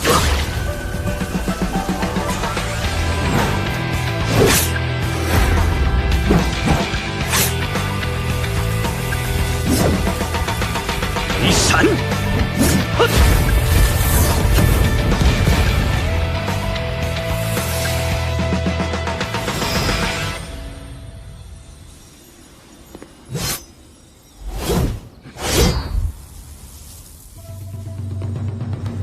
看来这就是召唤镇星卫所用的灵气了。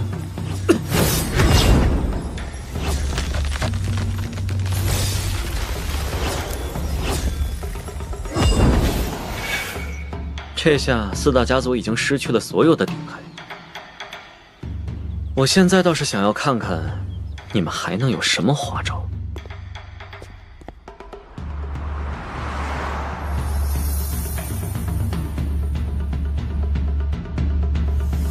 这东西能量无比强大，看来定是剑阵的核心。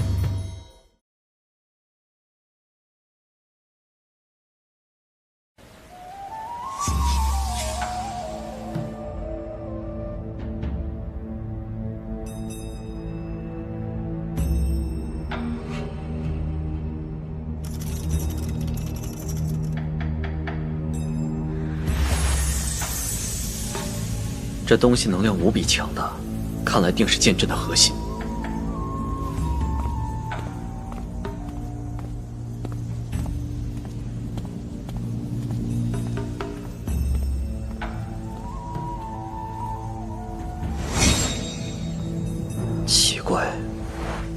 四大家族将剑阵放置于此处，竟然只让1名镇星卫来看守。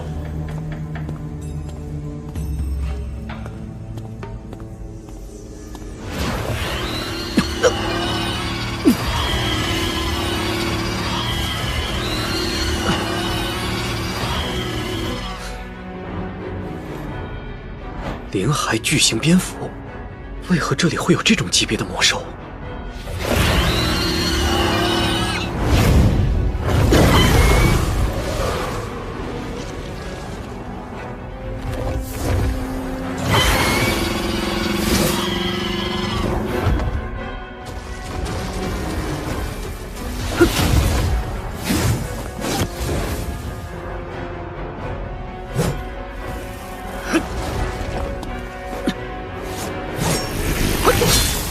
好硬！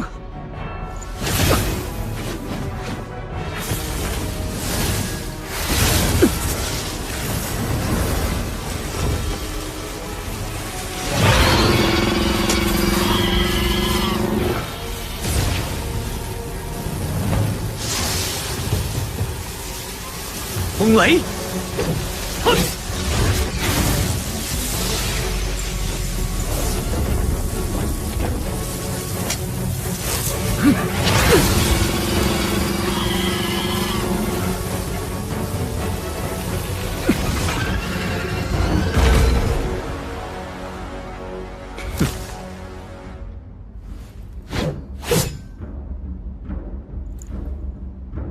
不过如此。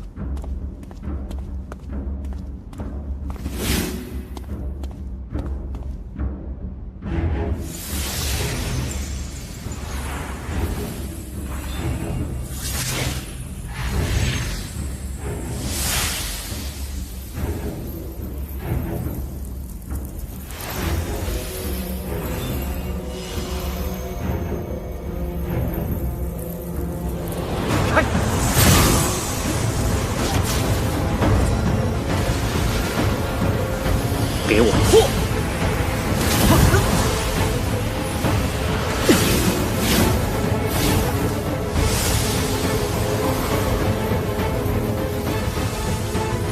成功了！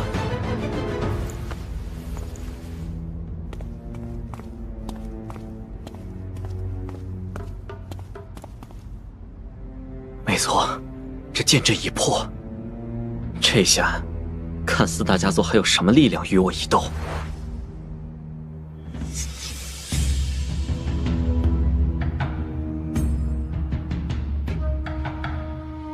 我们商议了半宿，不知柳家主有何决定？你们不觉得这个决定有些荒谬吗？四大家族为首，统摄着各大家族，更是得到无数百姓民众的拥护。在这股力量面前，治理好18古城轻松至极，即便要治理18皇朝，也是不在话下。我们要求给予18古城和18皇朝的5成统摄权，这有何荒谬？此话没错，我们的要求已经是低中之低了。如果让洛云阁主继续出手治理，只会引来更为严重的混乱。18古城之乱就是最好的证明。是啊，是啊，四大家族在任期间，我们也是家顺民安，人人生活美满，根本没有理由取消四大家主的治理权呢。是啊，是啊，这四大家主不在，谁来维护我们商人的权利啊？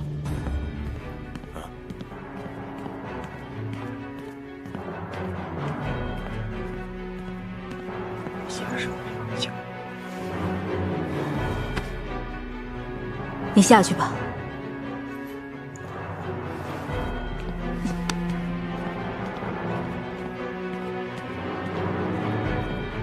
柳家主，究竟何事让你露出如此笑意？此事与你无关吧？柳家之事无需你们关心。现在我们重新讨论18古城和18皇朝的分配事宜。此事影响重大，未有定论之前，都不得离开此地。柳家主，我们4位也经过了数次协商。今日你我索性就打开天窗说亮话吧。经过认真讨论之后，我们最终决定要收归18古城和18皇朝的70%资源，少一分都是不可。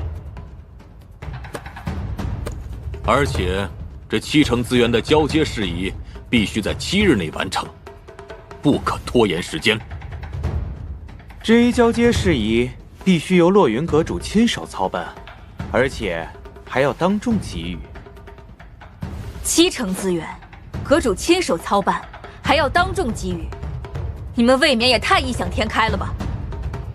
你们觉得自己优势很大？我劝你们还是好自为之一点比较好。毕竟你们所谓的优势，对我们来讲只是虚有其表罢了。那柳家主，咱们就走着瞧吧。既然你们的要求如此无理，那我们也不必继续谈下去了。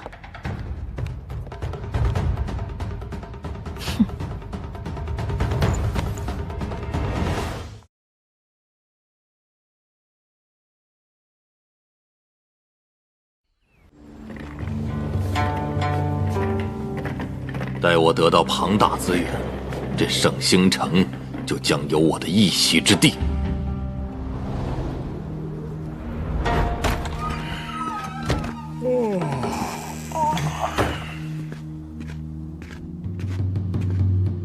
你是何人？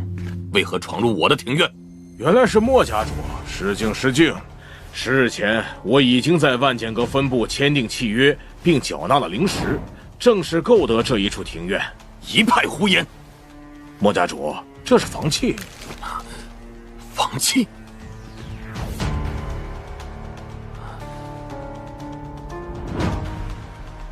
怎么会这样？这到底是怎么回事？我是这座庭院的拥有者，还请莫家主就此离开。倘若你还要苦苦相逼，那就是私闯民宅，理应降刑。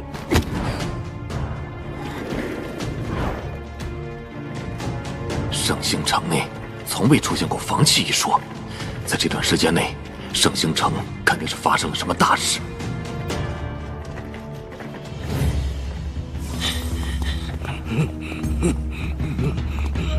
莫家主，刚才我返回住处，便看到有人强占了我的庭院。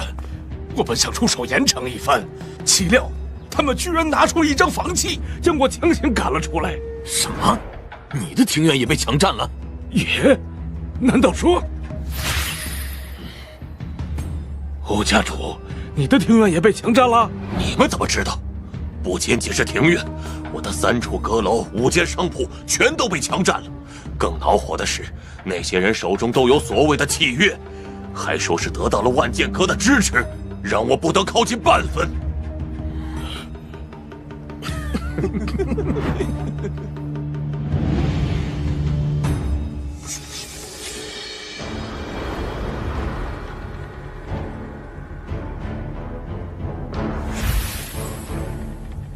情况如何？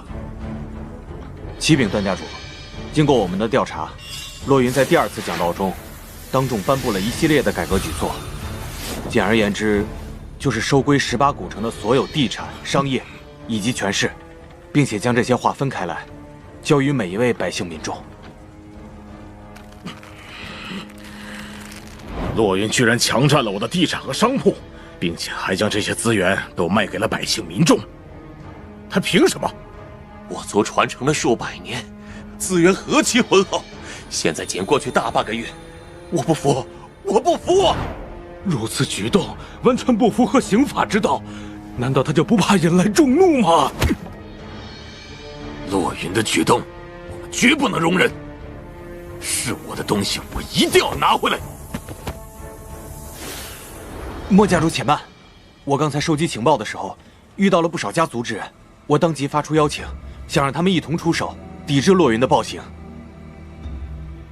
我们各大家族联合起来，势力何其庞大！这一次，我们不仅要让18古城陷入混乱，还要让洛云为此感到后悔。但是，我们发出邀请后，那些家族之人不仅没有同意，还大肆嘲讽我们是愚蠢之人，并让我们立刻离开18古城，否则什么？否则，就将我们全部人扭送到刑法殿，承受牢狱之苦。什么？那些家族之人对待洛云似乎很是拥护，完全没有厌恶和抵制。难怪大半个月前，柳梦烟会主动邀请我们前往风柳居，原来就是为洛云争取时间，大力推行改革举措。这洛云居然想出这种阴狠歹毒的办法！如今洛云的阴谋得逞，我们不但一无所有，还变成了过街老鼠。要想扳回一城，难度怕是不小。这倒未必，洛云利用阴谋偷偷夺走了我们的一切。那我们现在能做的，就是当着所有人的面强势夺回。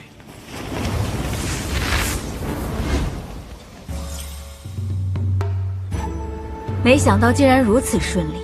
推行改革的这段时间，18古城的混乱不复存在，百姓民众对万剑阁也不再心生抵制，人人抵御受潮，安居乐业，倒也逐渐繁荣了。这是自然。家族制度有利于星辰古宗的稳定统治，但同时也会制约各家发展。如今百姓民众看到了发展之道，人人渴求奋进，我们只需要稍加引导，自然就可以让18古城扫清颓势，在最短时间内恢复过来。师尊，怎么了？刚才4大家主来到了刑法殿，说是要当面与你对峙，声势强烈，很快就吸引了人群围观。此事已经传遍圣星城，闹得沸沸扬扬。他们来的倒是挺快。父亲母亲，我们一同前往刑法殿吧。好。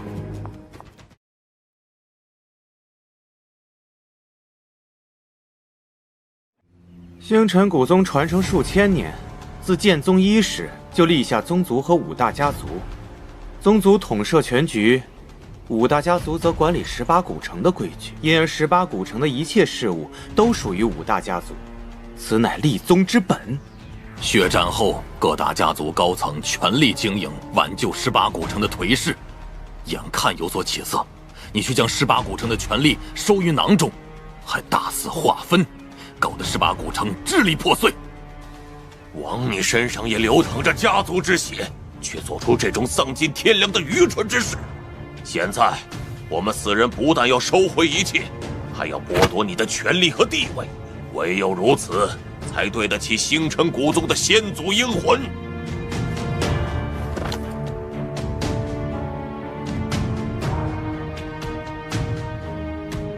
4大家主是为了夺回18古城的房产、商业权势。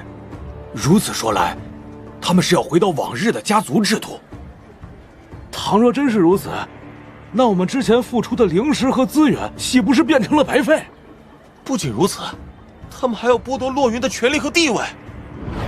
但4大家主说的话，的确是星辰古宗的祖规。任何人要是触犯了祖规，就必须逐出星辰古宗，就连洛云也不例外。洛云，现在你自行放下权势和地位吧，这样也可以给你留几分脸面。哦，原来都是废话。你这话什么意思？你居然敢违背祖训！你们这些贪图利益之辈，也有资格当众谈论祖训？母亲息怒，我的身上虽然流淌着家族血液，但我尚未认祖归宗，而你们却跟我大谈族规祖训，还要剥夺我的权利和地位。自血战过后，我成为万剑阁阁主，星辰古宗成为我统辖的一部分宗域。你们来到我的城池，踏入我的刑法殿，却口口声声说要遵从星辰古宗的规矩，这未免有点可笑吧？这天下是万剑阁的天下，更是天下人的天下，不是你们4大家族的天下。洛云，你简直……洛云阁主说的没错，现在的18古城属于我们所有人。你们这些贪图权力之人，立刻滚出去！洛云阁主的改革措施仅推行大半个月时间，18古城就有振兴之势。倘若重新被家族执掌，只会变得愈发衰落。你们这些人，宁可让18古城落入大罗金门和神霄殿的手中，也不愿意被万剑阁执掌，根本不是为了百姓民众着想，只是为了心中的贪念。拥护洛云阁主，五大家族速速归林天地，拥护落云阁主。五大家族速速归林天地。落云，你好狠！你简直是禽兽不如！是你们自诩老谋深算，要跟我玩弄心计权术，这是你们咎由自取的。不敢玩可以不玩，既然要玩，那就要玩得起。就算你得到了众人的拥护支持，那又能如何？18古城局势之复杂，绝非你这种毛头小孩能够掌控。在你的统治下，18古城必定会走向灭亡。诸位，落云此子言语犀利，他说的这些话只是为了得到你们的拥护和支持。落云不过20，怎么可能让18古城欣欣向荣？只有我们这些经验丰富之人，才能够带领你们走向富强。我们身上都流淌着家族的血液，定不会加害你们，还望你们能够认清事实，不要受到贼人的蛊惑。相信你们就是将所有的地产、商业和权势都归入你们手中，然后宛若奴仆那般听从你们的所有安排。哼！我刚才说过，天下非一人之天下，乃天下人之天下。天有时，地有财，能与人共之者仁也。人之所在，天下归之；义之所在，天下复之；道之所在，天下归之。故天命无常，唯有德者居之。天下乃天下人之天下，这也是我们所追求的天下。乃天下人之天下，也是我们所追求的天下。现在，你们还要继续对簿公堂吗？落云阁主说的对，拥护落云阁主。落云阁主，我们支持你。说的对，我们支持你。前几天那场面，落云阁主当众痛斥4大家族的家主，真可谓年少英才啊！是啊，我此生必将永远拥护落云，依附万剑阁，绝不心生叛意。倘若按照这般趋势下去，不出半月，所有人都会拥护落云，而家族制度也将就此消失。落云将18古城划分开来，教育所有的百姓民众，更说出铮铮宣言。以我们现在所拥有的能力，实在难以力挽狂澜。力挽狂澜虽难，但并非毫无希望。我们的手中还有最后一张底牌，只要使用得当，足以力挽狂澜。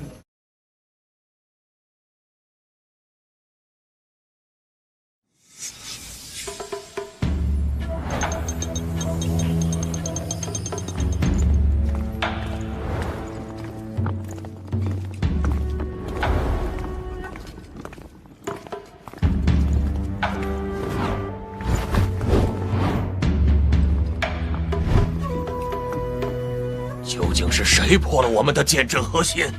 各位别急，我有一本秘籍可重铸核心，但是需要耗费大量的精血。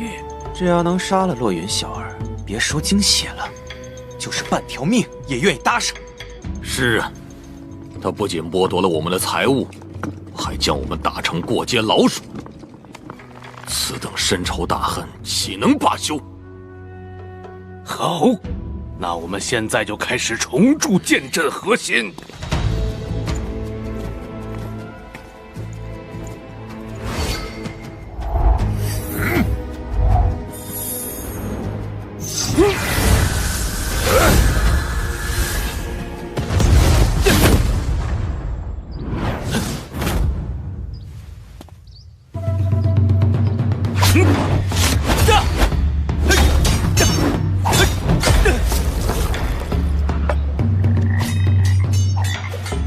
你们2人的剑术已经臻入圆满，但除了剑术之外，还需感悟剑中之意，领悟意中精髓，才能够成为一名真正的剑修。多谢师尊指点，徒儿知晓。修炼了许久，也应该累了，坐下来休息吧。这几日4大家主就仿佛人间蒸发似的，根本找不到任何踪影。会不会早就逃离了圣星城。那一日过后，所有百姓民众都拥护师尊，而对于4大家主，则是笔伐口诛。他们就此离开圣星城，也是理所当然之事。那些人都是诡计多端之辈，虽说当日遭受了重创，但到底是否离开了圣星城，还无法明确判断。但不管如何，云儿，你务必要小心。孩儿心中有数。这段时间里，圣星城的房产和商铺已经悉数售出，但其余古城仍有结余。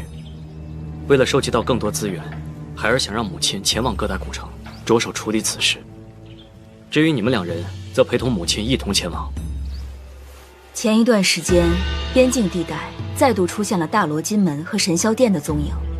武敬血、令天冲和莫望公3人赶往了燕翔关，而前几日，星辰和夏青城也前往了其他古城，稳定局势。云儿，倘若现在我们3人离去，岂不是你一人独守圣星城？圣星城的局势趋于稳定，我一人独守倒也没什么难度。与之相比，收集资源之事更加的重要。既然云儿提出此事，必定是经过了周全思考。不过，如果你遇到了什么危险，绝不能硬撑着。好。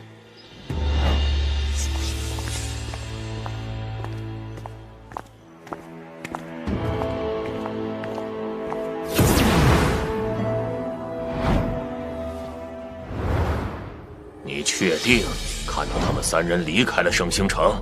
属下看得清清楚楚，绝不会有错。如今的柳家庭院，所有强者都已经离去，仅剩下了洛云一人。天助我也！真是天助我也！这个机会难得，我们务必要紧紧把握住。不如我们今夜就动手吧，杀洛云一个措手不及。今夜会不会有点太急了？万剑阁的高手进出，随时都会回来。我们越是拖延，机会就越是渺茫。更何况，我们在等待机会的同时，早已布置好了一切。今夜是最佳的时机。兵贵神速，我同意段家主的看法，今夜便出手。既然大家已无异议，那我们立刻动手。我要让洛云知道什么是措手不及。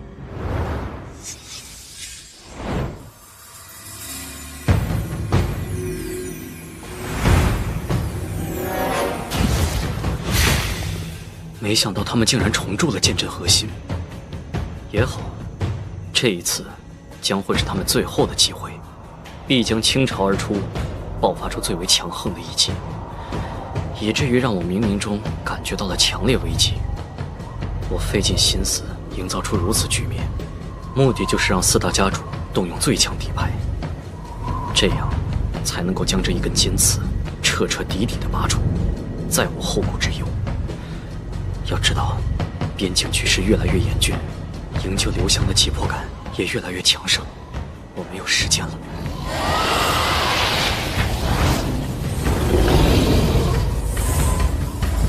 我心中有数，此次对方绝不会留手。倘若你留在我身边，恐怕会遭受波及。你暂且离开圣星城吧，莫要趟这滩浑水。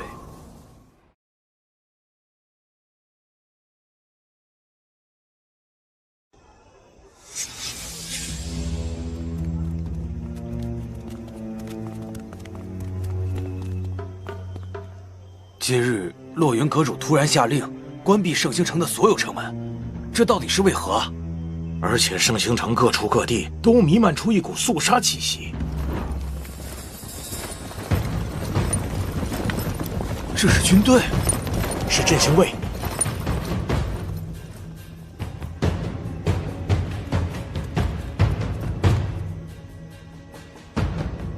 可为什么他们所奔掠的方向似乎是圣星城深处，同时那里也是柳家庭院所在？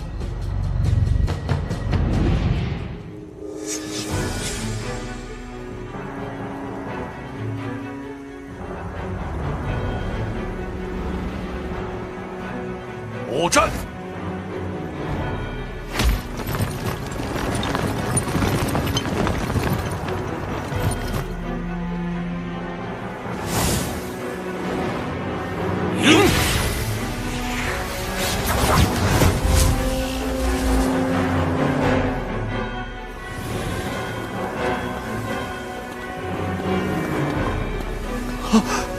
这莫不是镇星卫的六杀战阵？这到底是怎么回事？镇星卫封锁了柳家庭院，难道他们要诛杀落云阁主？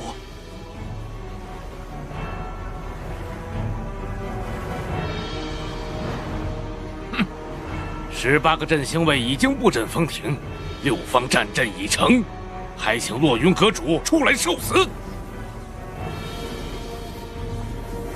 怎么办？现在柳家庭院内强者尽出，仅剩下了落云阁主一人。落云阁主的实力虽强，但是面对着镇星卫以及诛天杀地的六杀战阵，一人实在渺茫。4大家主好生阴险，一直蛰伏起来。 苦苦等候这一机会。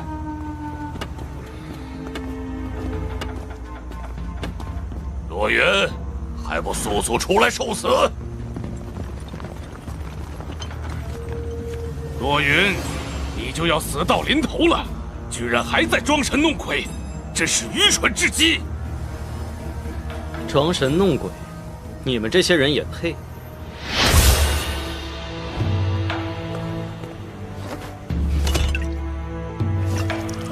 前段时间，你身边的强者纷纷离开了圣星城，现在你不是装神弄鬼，又在做甚？18个镇星卫，全都是阴阳9重之境，是星辰古宗的最强之军。现在你更是被6杀战阵包围，纵使你修为已达阴阳境界，也休想杀出重围。我实在想不到你今日能怎么苟活下去。当初你们面对着我，同样是言之凿凿。 但最后都是狼狈收场，我劝你们还是莫要嚣张。牙尖嘴利，镇星卫听令，立刻出手格杀落云。是。镇星卫世代守护着18古城，杀伐无数，但凝聚而成的杀气却空有肃杀之形，着实让人感到失望。你就要死在杀气之下，居然还有心思冷嘲热讽！ 镇星卫乃是狼虎之师，掌控杀气，杀伐更是无数。但你们更多时候却不得不收敛锋芒，被迫隐匿起来，这样无异于宝剑被迫封存。如此状态下，杀气更是孱弱，能有何作为？很好，我就让你们知道，到底何为杀气。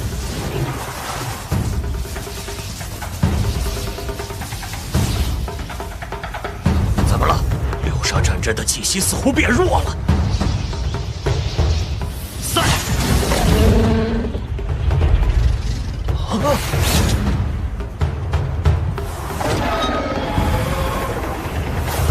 虽然镇星卫世代守护18古城，身上杀气之浑厚，哪怕连涅槃强者都不敢小觑，但是我的绝世杀气，乃蕴养了千年岁月，屠杀无数强者。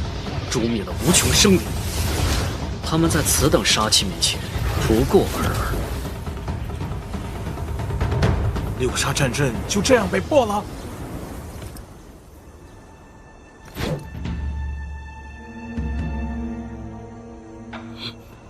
此子手段莫测，绝不能受他蛊惑。速速给我醒来！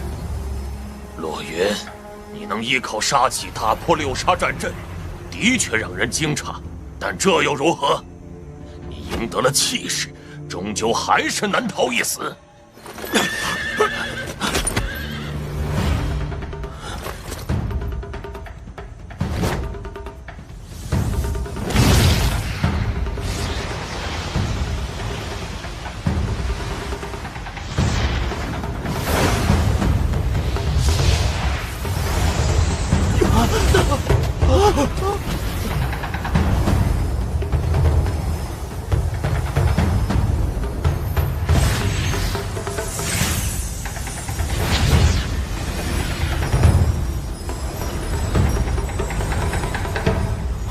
横的剑意，这剑意再强，也只是抵挡灵力罢了。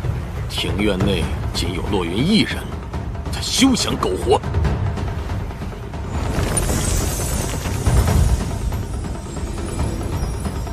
哼！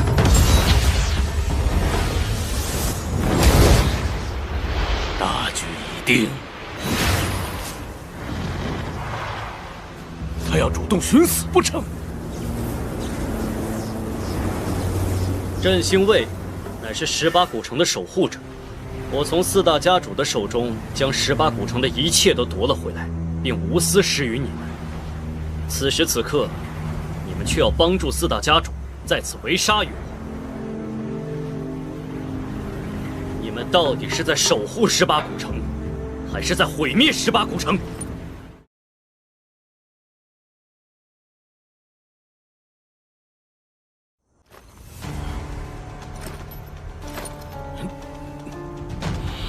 你们还愣着做甚？立刻杀了这个贼人！洛云说的所有话语都是谣言，都是在蛊惑人心。你们现在动手杀了他，就能让18古城重回安宁，这是你们世世代代的职责。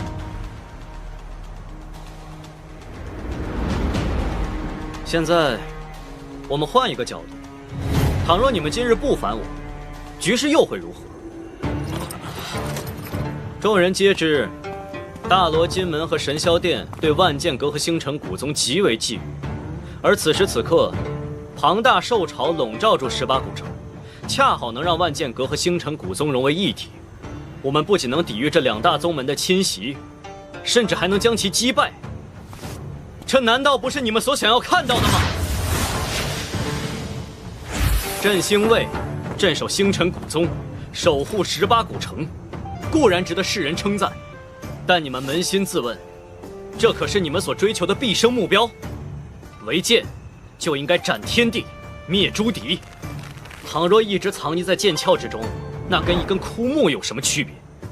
如此为君，遗憾，更是一生之耻辱。这个洛云满口胡言，绝不能让他继续出言蛊惑。洛云所说言语并非毫无道理，还望4位家主收回心中杀念，此人不能杀。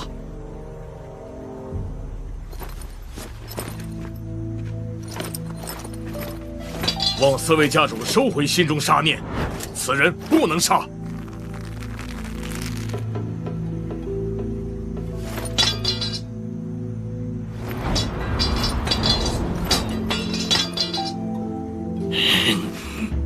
望4位家主收回心中杀念，此人不能杀。好一群大胆废物！你们居然敢忤逆军令！你们可知道自己在做什么？还不速速出手，将此人诛杀掉，否则18古城将无法回归如初。洛云所说言语却有几分道理，此人不能杀。滚！洛云，你这个奸诈小人，休想妖言惑众！妖言惑众，我的一言一行，皆是为了造福18古城的百姓民众。古曰：得道者多助，失道者寡助。什么得道者多助？真是笑煞我也！洛云，你所做的一切，无非是依靠乞求和怜悯罢了。你所谓的改革举措，不过是祈求百姓民众拥护你，给予你支持，事事可笑。你只为蛊惑18振兴卫，使得他们心生怜悯，然后你就可以抓住机会快速逃离此地。如此举动，真是苟且而又卑鄙。逃离此地，这里是圣星城，万剑阁之宗域，而我乃是万剑阁之主。此刻的圣星城内布有万星大阵，上空处更有万星古灵图镇守四方。就凭你们这些人的实力，怕是连一丝波澜都难以掀起。你现在仅有1人，能有何作为？恐怕连万星大阵都无法催动一丝吧。愚者自愚，此话果然不假。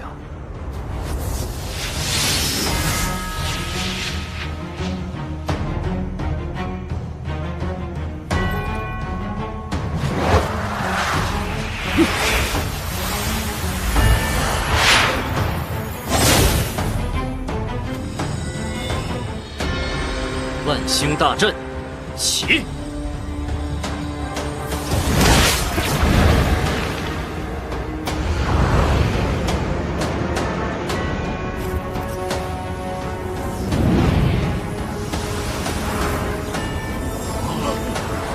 这是做甚？一人布置一座大阵，简直闻所未闻。更何况还是万星大阵，多半是不愿丢了面子，强作镇定而已。圣星城的百姓民众，你们可否听到我的声音？此刻，在我的面前，存有一群愚蠢之辈，他们企图当场围杀于我，扰乱18古城的繁盛发展。因而，我希望你们能释放一丝灵力，汇入万星古图之中，助我重现万星大阵之威。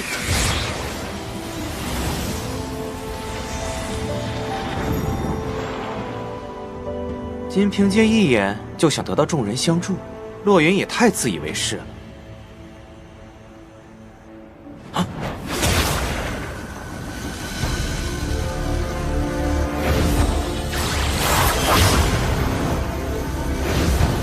若不是洛云阁主，我们此刻还是无依无靠的浮萍，拥护于他，乃天经地义之举。家族制度早已腐朽，必须破而重立。我愿拥护洛云阁主，绝不二心。洛云阁主之言必须支持。倘若此刻选择逃避，跟忘恩负义之人有何区别？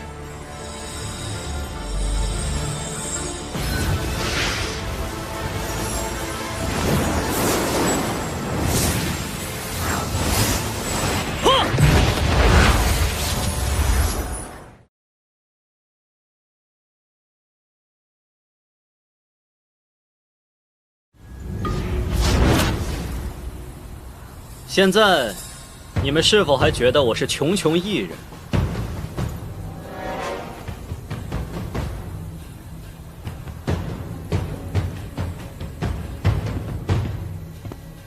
对方已经出手，立刻予以还击！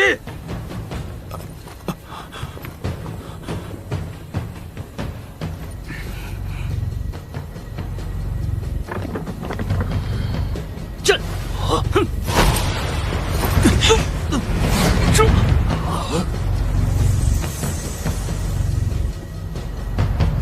若你们要与我为敌，这里将是你们的埋骨之地。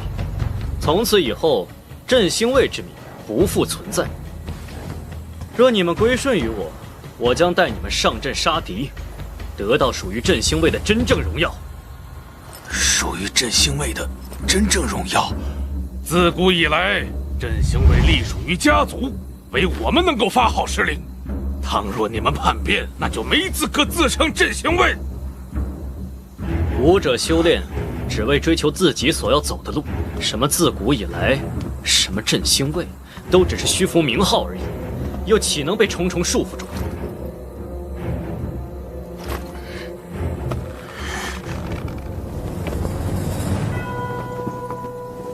红日初升，其道大光；河出伏流，一泻汪洋。潜龙腾渊，鳞爪飞扬。如虎啸谷，百兽震惶。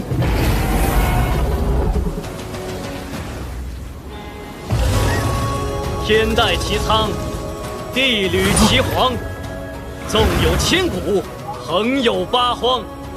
前途似海，来日方长。美哉！我剑阁少年，与天不老。壮哉！我剑阁军队，与国无疆。振兴卫幸得洛云阁主点拨，今生此事，愿为洛云阁主赴汤蹈火。今日之后，18古城之地，还有谁胆敢针对洛云阁主？很快，其余古城也将彻底恢复安宁。在洛云阁主的带领下，18古城必将崛起。洛云阁主值得我们毕生追随。振兴卫，你们很好。属下该死，未能及时前来营救，还望阁主恕罪。事发突然，也怪不得你们。阁主，虽说你今夜安然无恙，但自阁主踏入18古城以来，这些人就处处针对阁主，多次扰乱18古城的秩序。今夜，居然还暗中谋划了如此阴谋，想要置阁主于死地。按刑法所言，这些人理应当诛。罪及九族。对，说的没错，这些人罪该万死，绝不轻易放过。这些人宁可让18古城毁于一旦，也要谋取心中利益。的确应该就地诛杀，以正刑法之威。安静！眼前这些人3番5次地扰乱18古城安宁，今夜更企图围杀于我，夺取18古城的掌控权，罪孽实在深重，的确理应当诛，罪及九族。但这一死罪不能判。星辰古宗的家族制度已有数千年岁月，你们身上流的血，皆源自于5大家族。按刑法所言，罪及九族。试问，18古城内有几人不在这9族之内？这些人作恶多端不假，但他们曾经稳定18古城的局势，这也不可忽视。一切以刑法判决略有不公，更何况，倘若大开杀戒，扑尸为路，这也会让你们心有难安，无法直面先祖英魂。所以，死罪不能判。只不过，死罪可免，活罪难逃。我洛云以万剑阁阁主之名，判你们终生监禁，也是为了让你们亲眼看看，在我洛云的带领之下，18古城到底会越来越繁荣，还是会像你们所说的那样，民不聊生。今日过后，我们既是家族之人，也是万剑阁之人，不分你我，只为追随洛云阁主。